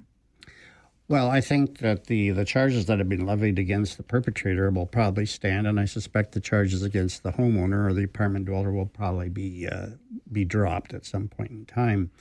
And just looking at it in a more generic sense, I mean, there does need to be a limit on what kind of force somebody can use to defend their property. We don't want to get into the situation like in certain places in the United States where they call it stand your ground legislation, where you could shoot somebody if they were just, stealing your garden gnome off the front of your lawn. No, we don't want to be there. So there has to be some limitations. And whether or not this gentleman went beyond that, I don't know. I mean, we don't know the exact, what was the weapon that he used and whether or not the person fell and hurt themselves in the process and that which caused the serious injury. But there really does need to be a limit. The criminal code does allow for you to defend your property and your person, of course, and you can use force. And you can use reasonable force that even goes beyond, to some extent, the force that's being perpetrated. But how far beyond is the question. And this particular case, that may or may not be determined. I suspect that the charges will be dropped. But the police are pretty obligated in this particular case to at least lay the charges. The Crown will determine whether or not it needs to proceed. I'm glad you made that point about the police because I think they've been unnecessarily berated in all of this. They have no choice under the law as it stands today, I believe anyway, to have laid the charges that they did. I have heard the argument made, though, that it's time for something a little more blanket in Canada when it comes to the unreasonableness of somebody intruding on your property. There should virtually be no limit to the force that you use, so it gets closer to stand your ground. Some of the arguments I've heard in the last number of days. Philip Mills, your thoughts on this? I don't think we need something particularly different than what we've got. Like, I think the idea of proportionality makes sense. The idea that you can, but not, there is a limit. I think Tom makes a good point on that. And I guess sometimes, and maybe this is just the way that my brain kind of works, like if this was something that was catastrophically problematic and we really needed to sort, this wouldn't be the first time I've heard this story you'd be hearing this story all the time. But it seems like this is a bit of an outlier situation where, or whether this is happening and people are getting charged and this is causing catastrophic problems across the country. Like, there's 30 plus million people here in all those homes. I don't hear this happening a lot. And so the idea that this is, I just don't know that it's happening enough to make that we need to be changing laws. Like, it sounds as though, I would assume, with some of the reporting that I hear on this, by and large, things seem to be working reasonably well. And I think that folks will, I would be surprised if this person is ultimately, those charges are sustained, like they can easily be dropped. And if they're not dropped, maybe you'll find out, yeah, he did go way over the line, whatever, the line as far as the law determines that. I don't know that that's a bad thing. I think it does appear, and this is maybe, a bit tangential, like this is one of those, the way in which we engage with content in the internet and media these days, like everything is bad. And so, like, I'm just not sure this is as bad as it seems. It's kind of one of those, like, it feels rage baity in some ways to be like, hey, yeah, we followed the law. We're going to see if this person is ultimately, charged and put behind bars, the homeowner, because he defended himself in what seems like a reasonable way. I think people have a right to be upset. I just think we're so far ahead of that we're kind of assuming, this is the terrible thing. And I think that almost comes back to some of that political division we were talking about the last topic. Like, this is, being used to say one party needs to do this, or we need to do more of that, or Canada is more broken. I just think it's, wildly overstated at this point, considering what we know about the topic. I think that Premier Ford weighing in on it in the manner that he did and at the time that he did, without much information, certainly added fuel to the fire in all of this. John, what are your thoughts? Well, I agree with Tom. I think there are laws in place, and I think any homeowner should be able to defend their family, their property, with reasonable and proportionate force. I think, unfortunately, our society seems to be rolling towards the American style, where it's sometimes not just one intruder coming into a house, it's several intruders coming in. And where do you draw the line? I mean, you have to protect your family no matter what. But I believe what Tom says is true. I think what's going to happen is the charges probably will be dropped against the homeowner. Unfortunately, we don't really know both sides of the story, so it's pretty difficult to analyze whether it was proportional or it wasn't proportional. But I think we do have laws in Canada that at the moment at least cover that. With respect to Ford, Ford is sort of similar to Polly when it comes to off-the-cuff comments that sometimes are not politically correct, and he lets his emotions come out quite easily. But there's many Ontarians that do agree with him, so I guess we have to leave it at that. I can't help but think, and Phil, you got me thinking this when you talked about, tens of millions of people in this country. It's not as though we hear stories like this every single day from all parts of the country. And I wonder if we were to make a change to our system and our laws, if the stories we would hear, even just as infrequently, would be where there was a break-in and somebody died. Maybe both people were severely injured because the reasonableness of force is removed from the equation. I think there becomes a concern about escalation. Right. Like, if everything is permissible in all times, and these are the types of things that you do, if you spend as much time on the internet as I do, and maybe I should just stop spending so much time on the internet. But if you do, you see those videos of like neighbors in the States where they're like talking about who's cutting grass, and by the time you're done, there's a gun involved. Like, the idea that when you have unlimited capacity to say, this is mine and I can defend it to the end of the other's life, like, we get into some weird places where things escalate in ways like when that becomes an option. And I think, or maybe more importantly, I just finished watching the movie Oppenheimer, and this idea that when you have a weapon, you use it. That idea, like, if we have the opportunity to be, and it is okay to be unlimited violence, I would worry what then people start to how they utilize that newfound right and newfound ability in the broader community. I don't think that makes for a safer community. One of the things I take away, I keep coming back to from Oppenheimer, they built an entire city just for the scientists to build the bomb. Hey, can we get some of that over here? We need some housing in this place, after all. Philip Mills, John Hendry, and Tom Galloway with us on the Friday 4 Roundtable this morning. We need regulation, I think, around electric battery-powered vehicles, all of them on our streets. But we'll talk about the e-scooter menaces, says I, as we continue the Friday 4 Roundtable this morning on the Mike Farwell Show, 570 News Radio and Rogers TV.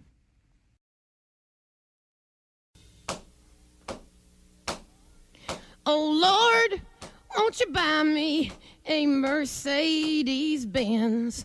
My friends all drive Porsches. I must make amends. Worked hard all my lifetime. No help from my friends. So, oh, Lord, won't you buy me a Mercedes-Benz? Oh, Lord, won't you buy me a color TV? Dialing $4 is trying to find me. I love me some Janis Joplin. I really do. And Mark's request on this All Request Friday is timely. Mercedes-Benz from Janis Joplin. A Mercedes-Benz, don't you know, is a vehicle on our roads that is regulated. You need a license to drive it. You need insurance to have that license to drive it on our roads. Same as a Tesla or any other electric vehicle, four-wheeled. But I am describing anything else also as an electric vehicle that you do not move on your own power. So I'm looking at you, e-scooters, e-bikes, whatever those motorcycle-looking things are called. I think they might be another kind of scooter. I could go on. But I firmly believe we need more regulation around these things as we continue our Friday 4 roundtable with Philip Mills, John Hendry, and Tom Galloway. And Phil, I'll throw this one to you first. Are you on Team Farwell on this one, or do you have a different take on the need for regulation around electric battery-powered vehicles? I guess I wonder if what we need is regulation or what we need is enforcement. Like, is the issue here that, you know, an e-scooter shouldn't be allowed or an e-bike, you know, there isn't enough laws, or that we're just not in a position to enforce them properly? Like, I don't have a lot of concern about an e-bike on a road the same way that a cyclist is on a road. Like, I can appreciate, you know, as somebody who used to bike to work, there were some times where I wish I didn't have to pedal as hard. There were some big hills, and I, after a long day, or like, to be honest, after me being the somewhat lazy person that I can be from time to time, would have been nice to have a bit of help getting there. So I can appreciate the utility of them. I think it's the idea as to like where and how they're being used. Like, I certainly don't want a person flying by me as I'm walking down the sidewalk on an e-bike or a scooter. And like, so the question to me is, you know, where they're being used and how they're being used. And I don't think, like, best I can tell, I am not a legal expert. Like, I think you're not supposed to be on the sidewalk. It tends to be. There's a lot of trails that say no motorized bikes, and then it doesn't really count because it's an e-bike. Like, some of that is regulation, but I think more than anything, that seems like enforcement. And I don't know that I think the police should be enforcing this and that bylaw should be there, but this seems like an enforcement issue where if we could get e-bikes and e-scooters where they're supposed to be, which is off the sidewalk, I don't think they'd bother me that much. John, what's your take? Well, funny you should mention. I drive in Toronto twice a week. Oh, you poor guy. And I'm subjected to e-bikes constantly in downtown Toronto in the core. And my feeling has been very strong in this regard. I believe that anyone operating an e-vehicle must be licensed. They must be regulated. They must have insurance, and they must have accountability, and they must have liability. Day after day, I see e-bikes jutting in and out of traffic and cutting people off and moving into traffic without looking, going through intersections without checking to make sure there's no pedestrians walking off the curb. And to me, it's simply getting out of hand. I think if there's a responsibility there, there's a liability and there's accountability, then these people should all be insured and they should be able to be sued in the event they cause an accident, a traffic accident, or injure a person. But right now, I mean, it's a bizarre situation, particularly in Toronto. I can tell from firsthand experience. I was just in Toronto on the weekend, and I find it almost as bizarre around here. But I think you're onto something, and it seems to me to be the wild, wild west still right now. There are so many of these machines out there and very little in the way of regulation. I read a story yesterday about a new Segway scooter, which is the type, like the childlike scooter. And it was boasting that it can go 0 to 40 in less than 4 seconds. And I thought, my goodness, that honestly frightens me a bit. Tom Galloway. Yeah, exactly. Tom, you brought your bicycle here today. I know you're an avid cyclist. You're on our trails all the time. What do you think about the need for more regulation here?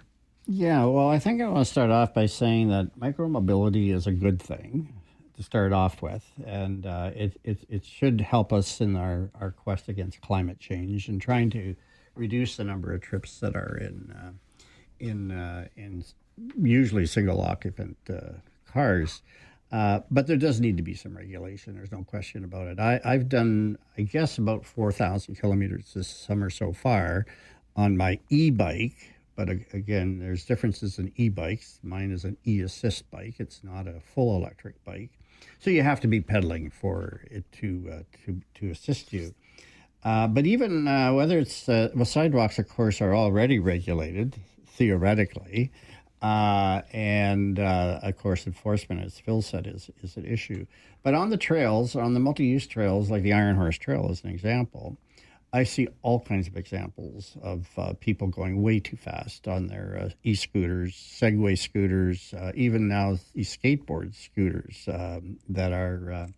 That can go, and then of course some cyclists as well, and then we even have small motorized scooters that are allowed on our trails, and there just need to be speed limits, and I think even some basic equipment requirements, because these e-scooters typically don't have a bell or anything to warn people that they are coming from behind them.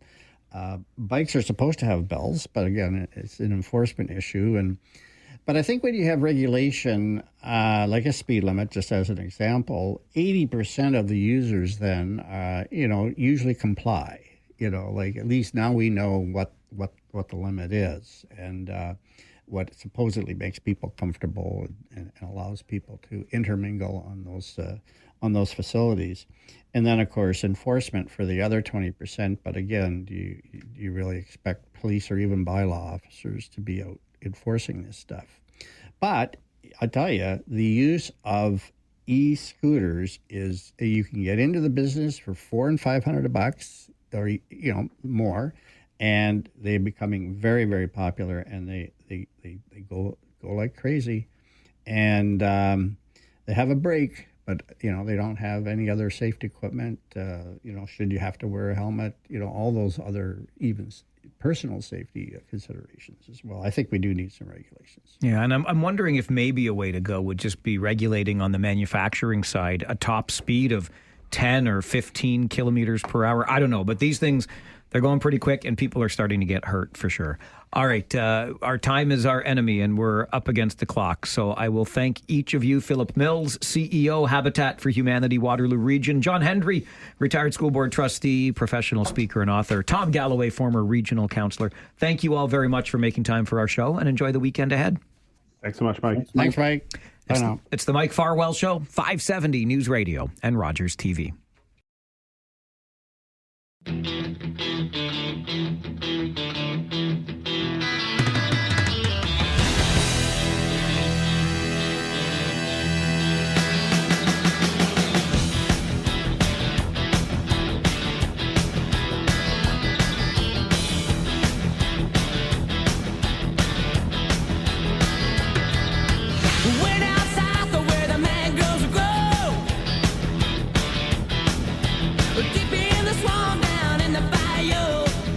Farwell's Force member number 16. Our man Curtis wanted to hear a little bit of Colin James and Voodoo Thang on this All Request Friday here on the program, as we have wrapped up our Friday 4 Roundtable, a Friday tradition here from 11 until noon each and every Friday, discussing, debating the week's big stories, and all requests for you on Fridays as well. If there's a bit of a song you would like to hear, let us know. We'll play it for you on this All Request Friday, just like we played that for Curtis, Farwell's Force member number 16, Colin James and Voodoo Thing. Something else we do every Friday is a little something we call Free Phones. It's an open line hour to close out our week together. You make the call, we answer, and you can start the conversation. Free Phones Friday, right after this update from the 570 News Center on the Mike Farwell Show. 570 News Radio and Rogers TV.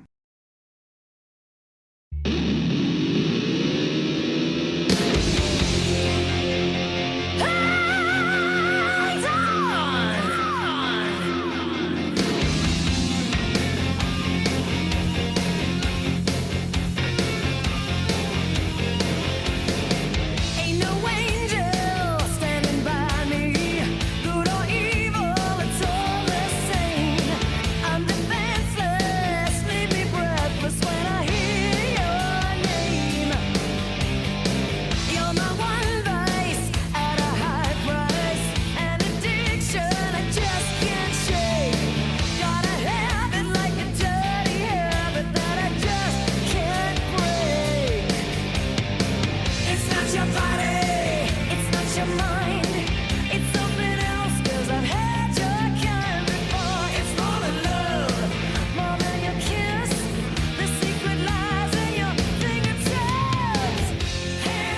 Well, it doesn't have to be a Canadian song, but that is back-to-back Canadian artists on this All Request Friday.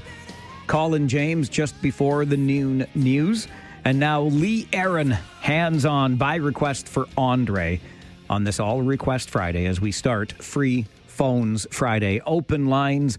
Let's hear from you as we close out our week together. 519-570-2545, star 570. And 1-800-570-5715. Jake is going to start us off. Good afternoon, Jake. Hey, Mike. How are you? Real well, thanks. How are you? Good. Good.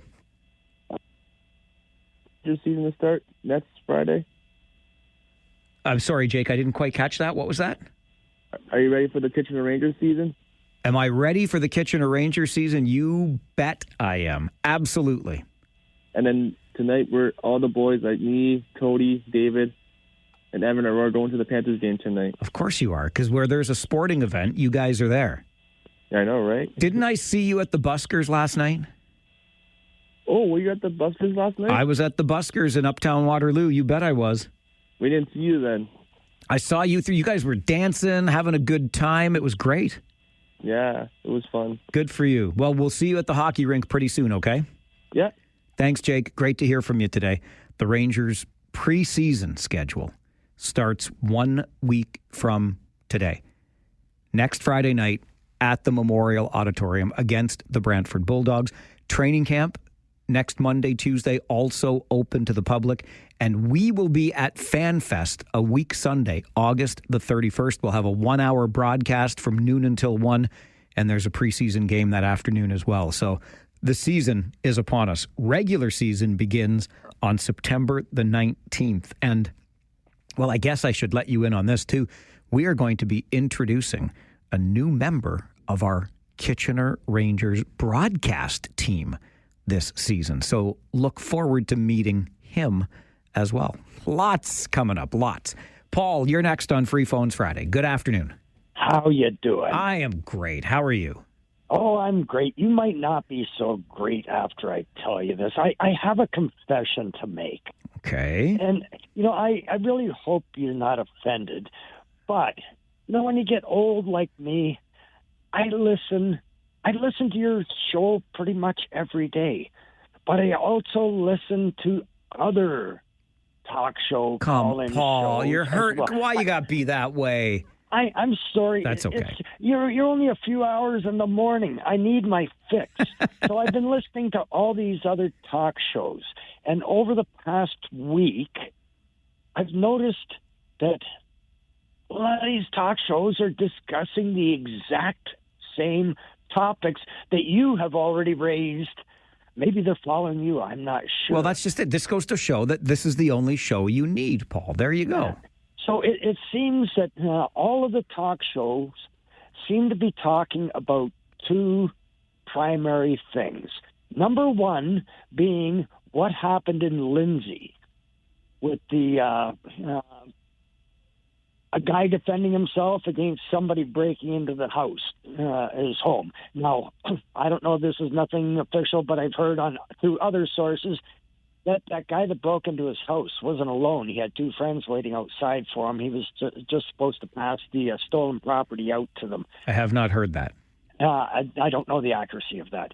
But on all of the talk shows, without hesitation, I found that every single caller said the same thing, that we should be allowed to defend ourselves. I said that very thing on this show, Paul. I have yet to hear from one person in print, on radio, or TV that has said anything different. Your Friday Four panel, they seem to be hedging a little bit on whether or not we don't want the American style. That's not what we're asking for. We're just asking for the right to defend ourselves. Which we have. Don't forget that. We do have it. Oh, yeah. Okay. But why has this guy, been arrested up in Lindsay? The other thing that was also a hot topic. All right, Paul, you got to hustle here because you're running me right out of time. Yeah. The other thing that was a hot topic was the liberal confiscation of legally owned firearms almost 100% of the callers in on that also were opposed to that. They said the same thing as I've said all along: go after the criminals instead of the legal firearms owners. Canadians are getting fed up. Paul, with fast. the Liberal I'm government. getting And fed up. Every time the Liberal government has some sort of a scandal, some sort of a screw-up, what do? Pull out another firearms law. That's the Liberal way, and people are getting sick of it. Thank you, Paul. Every day I ask myself, when am I going to get those 3 minutes back? I love you. You could have made the point quicker, but I appreciate your call and your research as always. I will just ask again this question. When the idea of the buyback, the gun buyback program was proposed, I just wonder if anybody around the table in the room where it happened, did anybody say, excuse me, Mr. Trudeau, who do you think's actually going to turn in their guns to be, quote unquote, bought back? The chances of it being somebody who obtained the firearm illegally, of turning it in willingly, very slim. Likely not going to happen at all.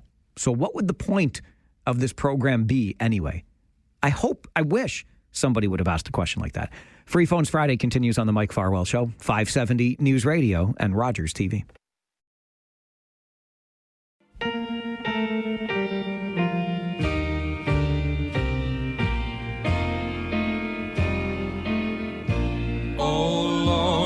My God, when I in awesome wonder consider all the worlds thy hands have made, I see the stars, I hear the rolling thunder,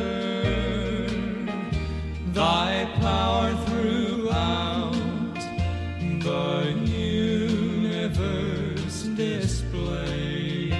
Is this Sunday morning already? Jen Tan, who is our board operator today, said she wasn't sure about playing this request from Francis and his lovely wife, Sherry. I think 42, did they say 43 years married now? Anyway.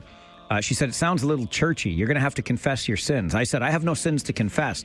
And for some reason, Jen found that funny. I don't know what's funny. Like, if you didn't know yet that I'm perfect, you haven't listened long enough. Holy Hannah. It's an all request.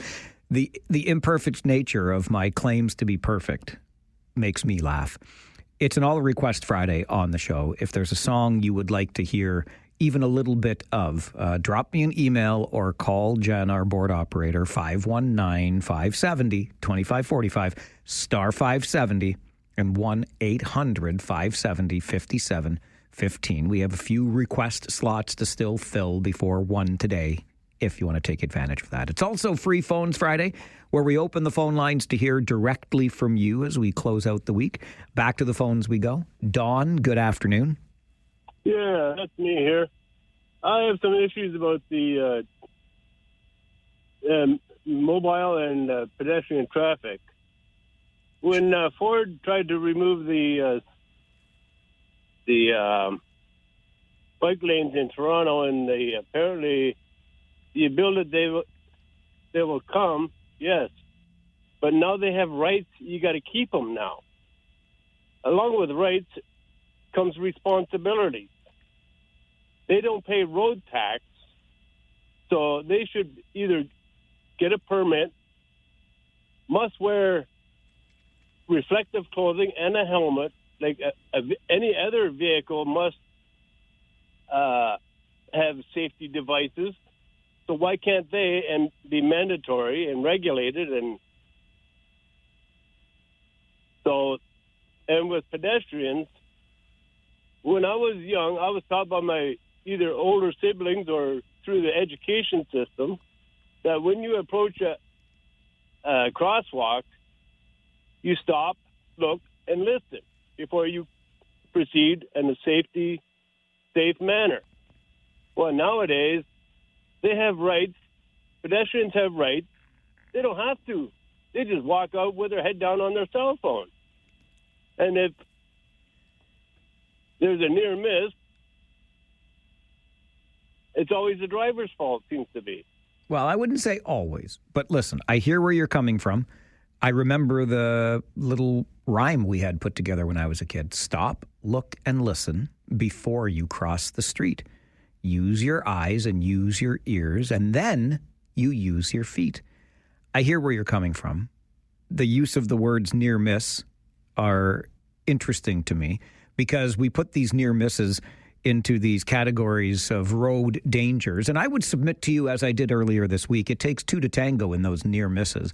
I understand that nobody should be blowing through a red light if they're operating a motor vehicle or turning without making completely sure that there is nobody in that intersection.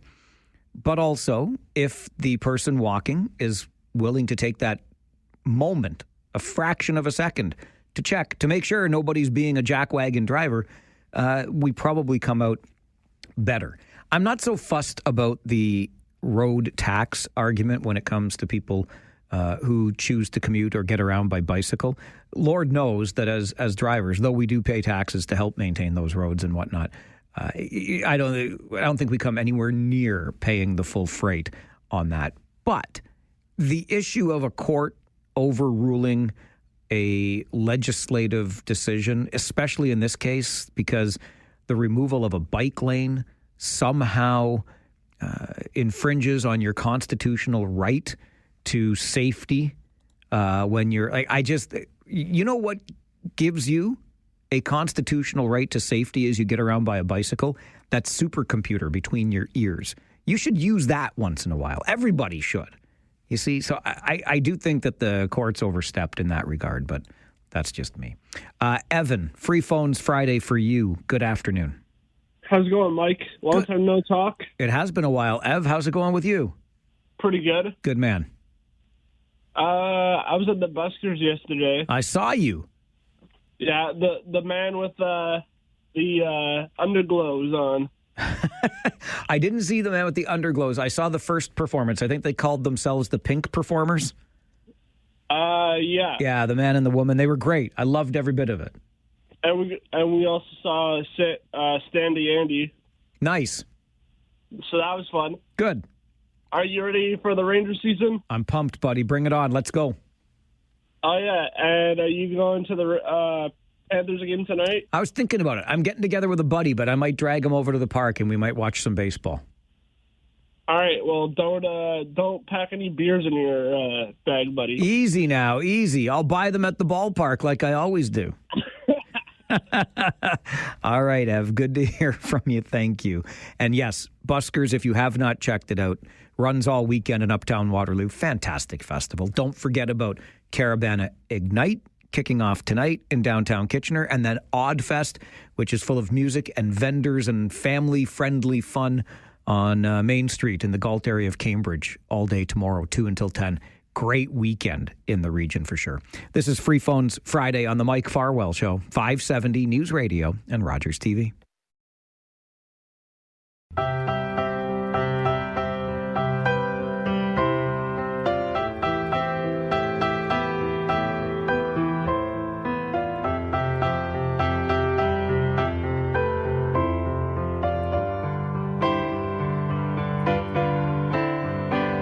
Coming on Christmas, they're cutting down trees, they're putting up reindeer and singing songs of joy and peace. Oh, I wish I had a river I could skate away on. Listen, Shirley, I love you, and I love me some Joni Mitchell too, but coming on Christmas?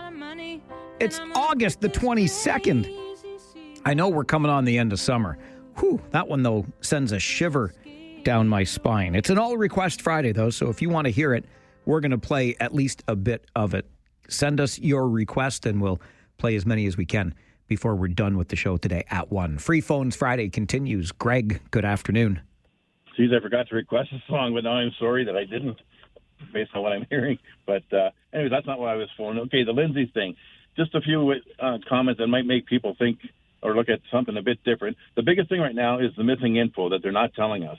because basically if you, rather than like, hammering the cops, it's like, okay, picture a cop going in, they'd have like a checklist of things and say, yep, okay, now this check such that, yes, charge, not necessarily convict.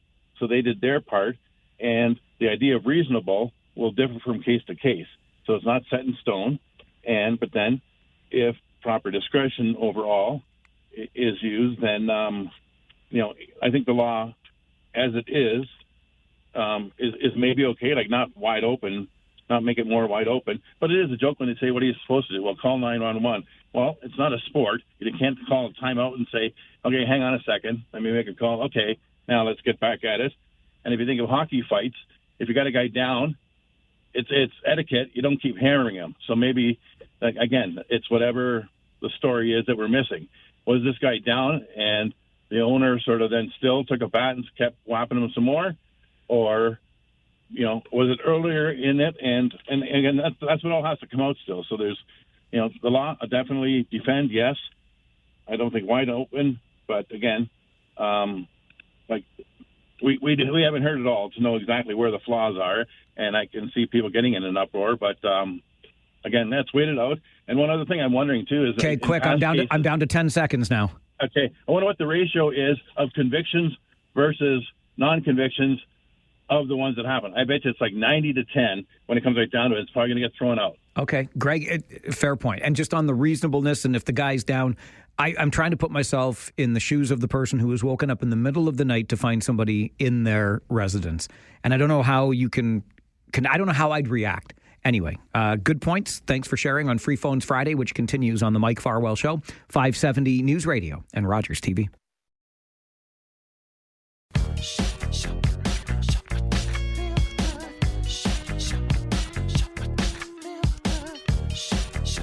Every Friday, we close out our time together with free phones. No, I'm not giving you a free phone, but I give you the phone lines freely for you to use. Make a call, start a conversation. I'm definitely here to entertain it. 519-570-2545, star 570, and 1-800-570-5715. Kyle, good afternoon. Hey, are you giving out free cell phone towers? No. Because you should. No. Because it's pathetic that I can't even drive in Kitchener, and I don't even get. I'm calling you yesterday, and it says I got 3 bars, and you didn't even hear me. Oh my gosh, your phone was so bad yesterday. That's not my fault. It's never your fault. I know, Kyle. You're like a kid today. It's never their fault. Well, no, I don't work for them. I don't go and put up cell phone towers. I don't go and make sure that when my phone is saying it's 3 bars. Well, how much more do you want me to do? I don't know that I'm in a dead area, especially on 85 going through Toronto or through Kitchener. I'm not blaming you. I'm just saying I couldn't hear you on the phone yesterday. It's frustrating. It's frustrating. I get it. Well, you know what? We should go back to... We're in a G7 country, and we don't even have good cell phone service. There's a dead spot. I'm sure many of us have hit it. I wonder, were you anywhere near... You said you're on the expressway. Were you near Cortland? No, I was near... I was coming up to the Bleens Road there, before King Street, on going towards Waterloo. Wait, what? Not Bleens, Bridgeport. Sorry. Oh my gosh. Bridgeport. Okay. Yeah, because Bridgeport. I often use my phone or my car as a mobile office after work, and if I have any calls to return, obviously Bluetooth hands-free, but I'm on the expressway going eastbound, and sometimes it drops right out on me between Homer Watson and Cortland. Just disappears. I've learned that as a courier driver.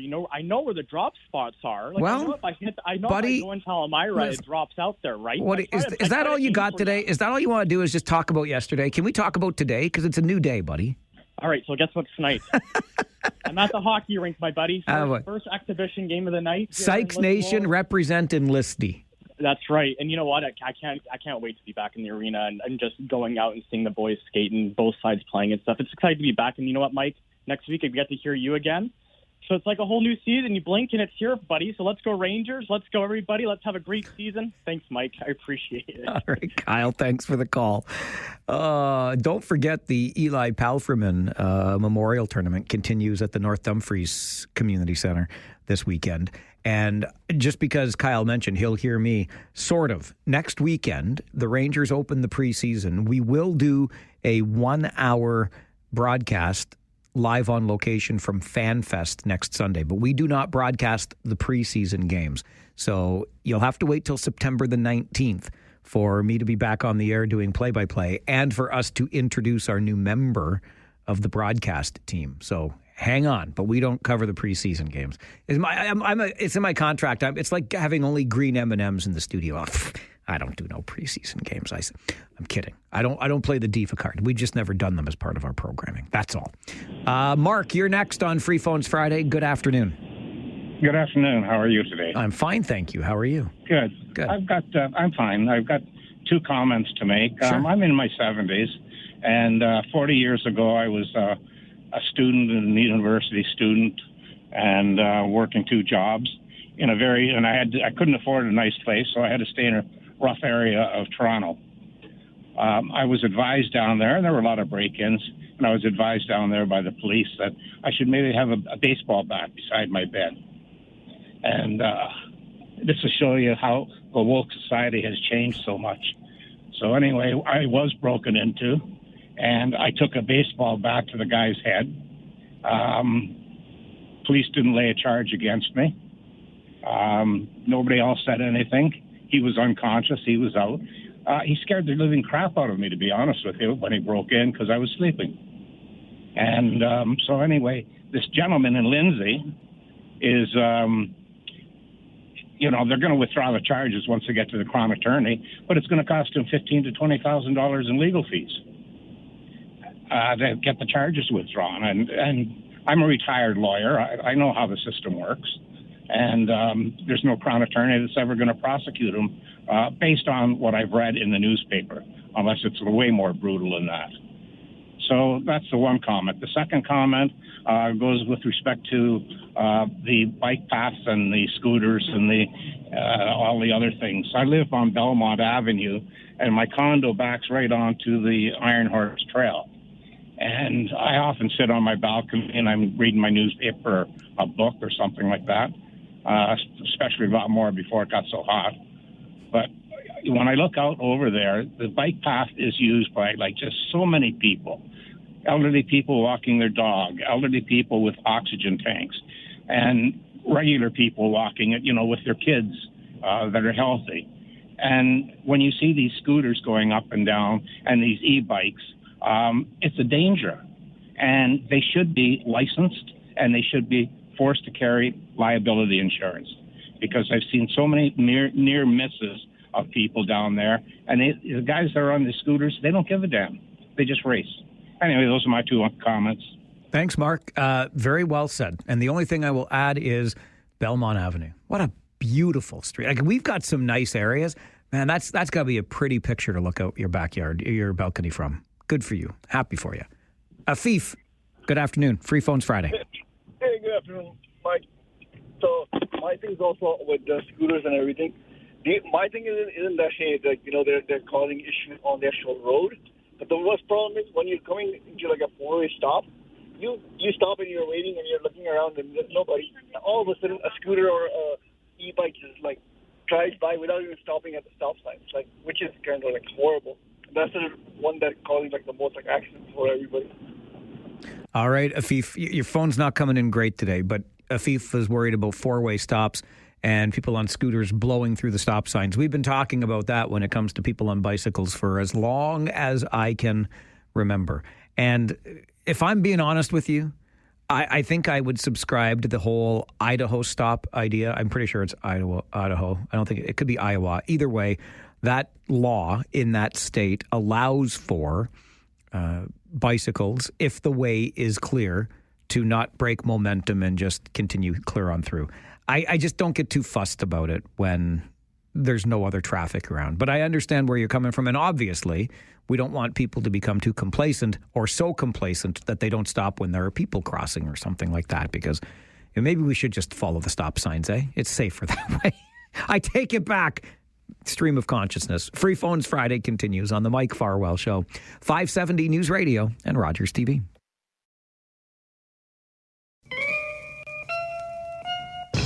We love the Talkback Hour because it gives you the chance to exercise your vocal cords. You just make the call, we'll answer, and you get to decide the direction of the conversation. Bill, good afternoon. Hey, Mike. How are you doing? Good, thanks. How are you?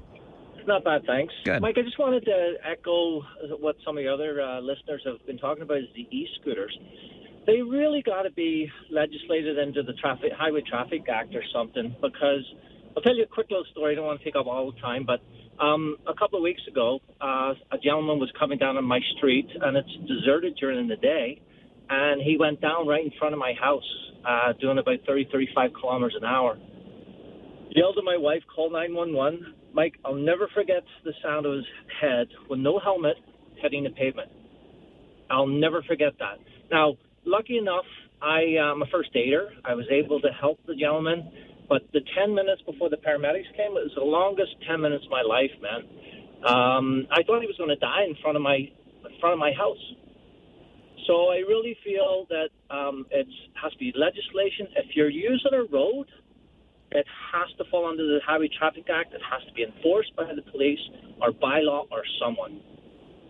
Bill, it's a great point, and thanks for sharing the story. I'm glad it turned out better than it could have. The challenge is always going to be enforcement, but the reason I favor regulation, and I would go Bill's way here and say enforced under the Highway Traffic Act, is because then there would be a requirement for some level of training before you take the controls of the vehicle, which is what it is. You are not propelling it on your own power. And these things go at speeds that are far too great for the experience of the rider, at least based on what I have seen. Appreciate that call. Okay, I hope you're up for a little bit of an experiment today, because I'm about to embark on one. So work with me on this. I do my very best to allow you to get your point across and have a say, but I want it to be, I'm always thinking about the person listening and what they're getting out of it, and if it makes enough sense to them. And so I can be a little bit itchy with the old hang up finger, if you know what I mean. And I've been feeling like I reflect, I think back on my job performance every day, and I've been feeling I've been a little bit quick with Andre this week. I haven't, but sometimes, you know, Andre, if you listen to this show, he can go in interesting directions that don't always connect to one another. So the experiment today is I'm going to stay out of the way. I'm removing my finger from the hang up button, and we're gonna hear where this goes together. This is our experiment on Free Phones Friday today. Andre, good afternoon. Fine sausage and meat. Mikey, thank you very much for those kind words. But I know you know how to play ball, and you know how to read me. And I know that this is all the way around, and you're trying to make me look good. But this is why your other half said yes to you, because you're so kind. But anyway, I'm calling because very well said, Mark, about the self-defense. For one, if you're a proper person, you do never, ever, ever enter a house when people are there or sleeping or whatever consequences. That's just, you know, I don't know how somebody could think that way, because I know my wife with the tax, she has so much rage that I know if you enter here in the middle of the night, she's going to take her rage out. So, yeah. The other thing is those e-board, Mike, way too fast. They need helmets. You know, my daughter is 8, and she rides a helmet. She has a helmet all the time. And now there's skateboard, but e-boards, they go 40 kilometers, and some of them don't even ride with helmets. So, you know, safety first. So always great ideas, but bad planning. That's what I think. And I think we need bylaw enforcers, like the other person said, on our trail and enforce, because not even having a bell is dangerous for others, right? I've learned when I was younger that communication is number one rule when you walk or drive. So anyway, Mike, go Rangers, and have a wonderful weekend. Thanks, Andre. I hope you have a wonderful weekend, too. Not a bad little experiment here on Free Phones Friday today. Could have gone worse. This is the Mike Farwell Show, 570 News Radio and Rogers TV.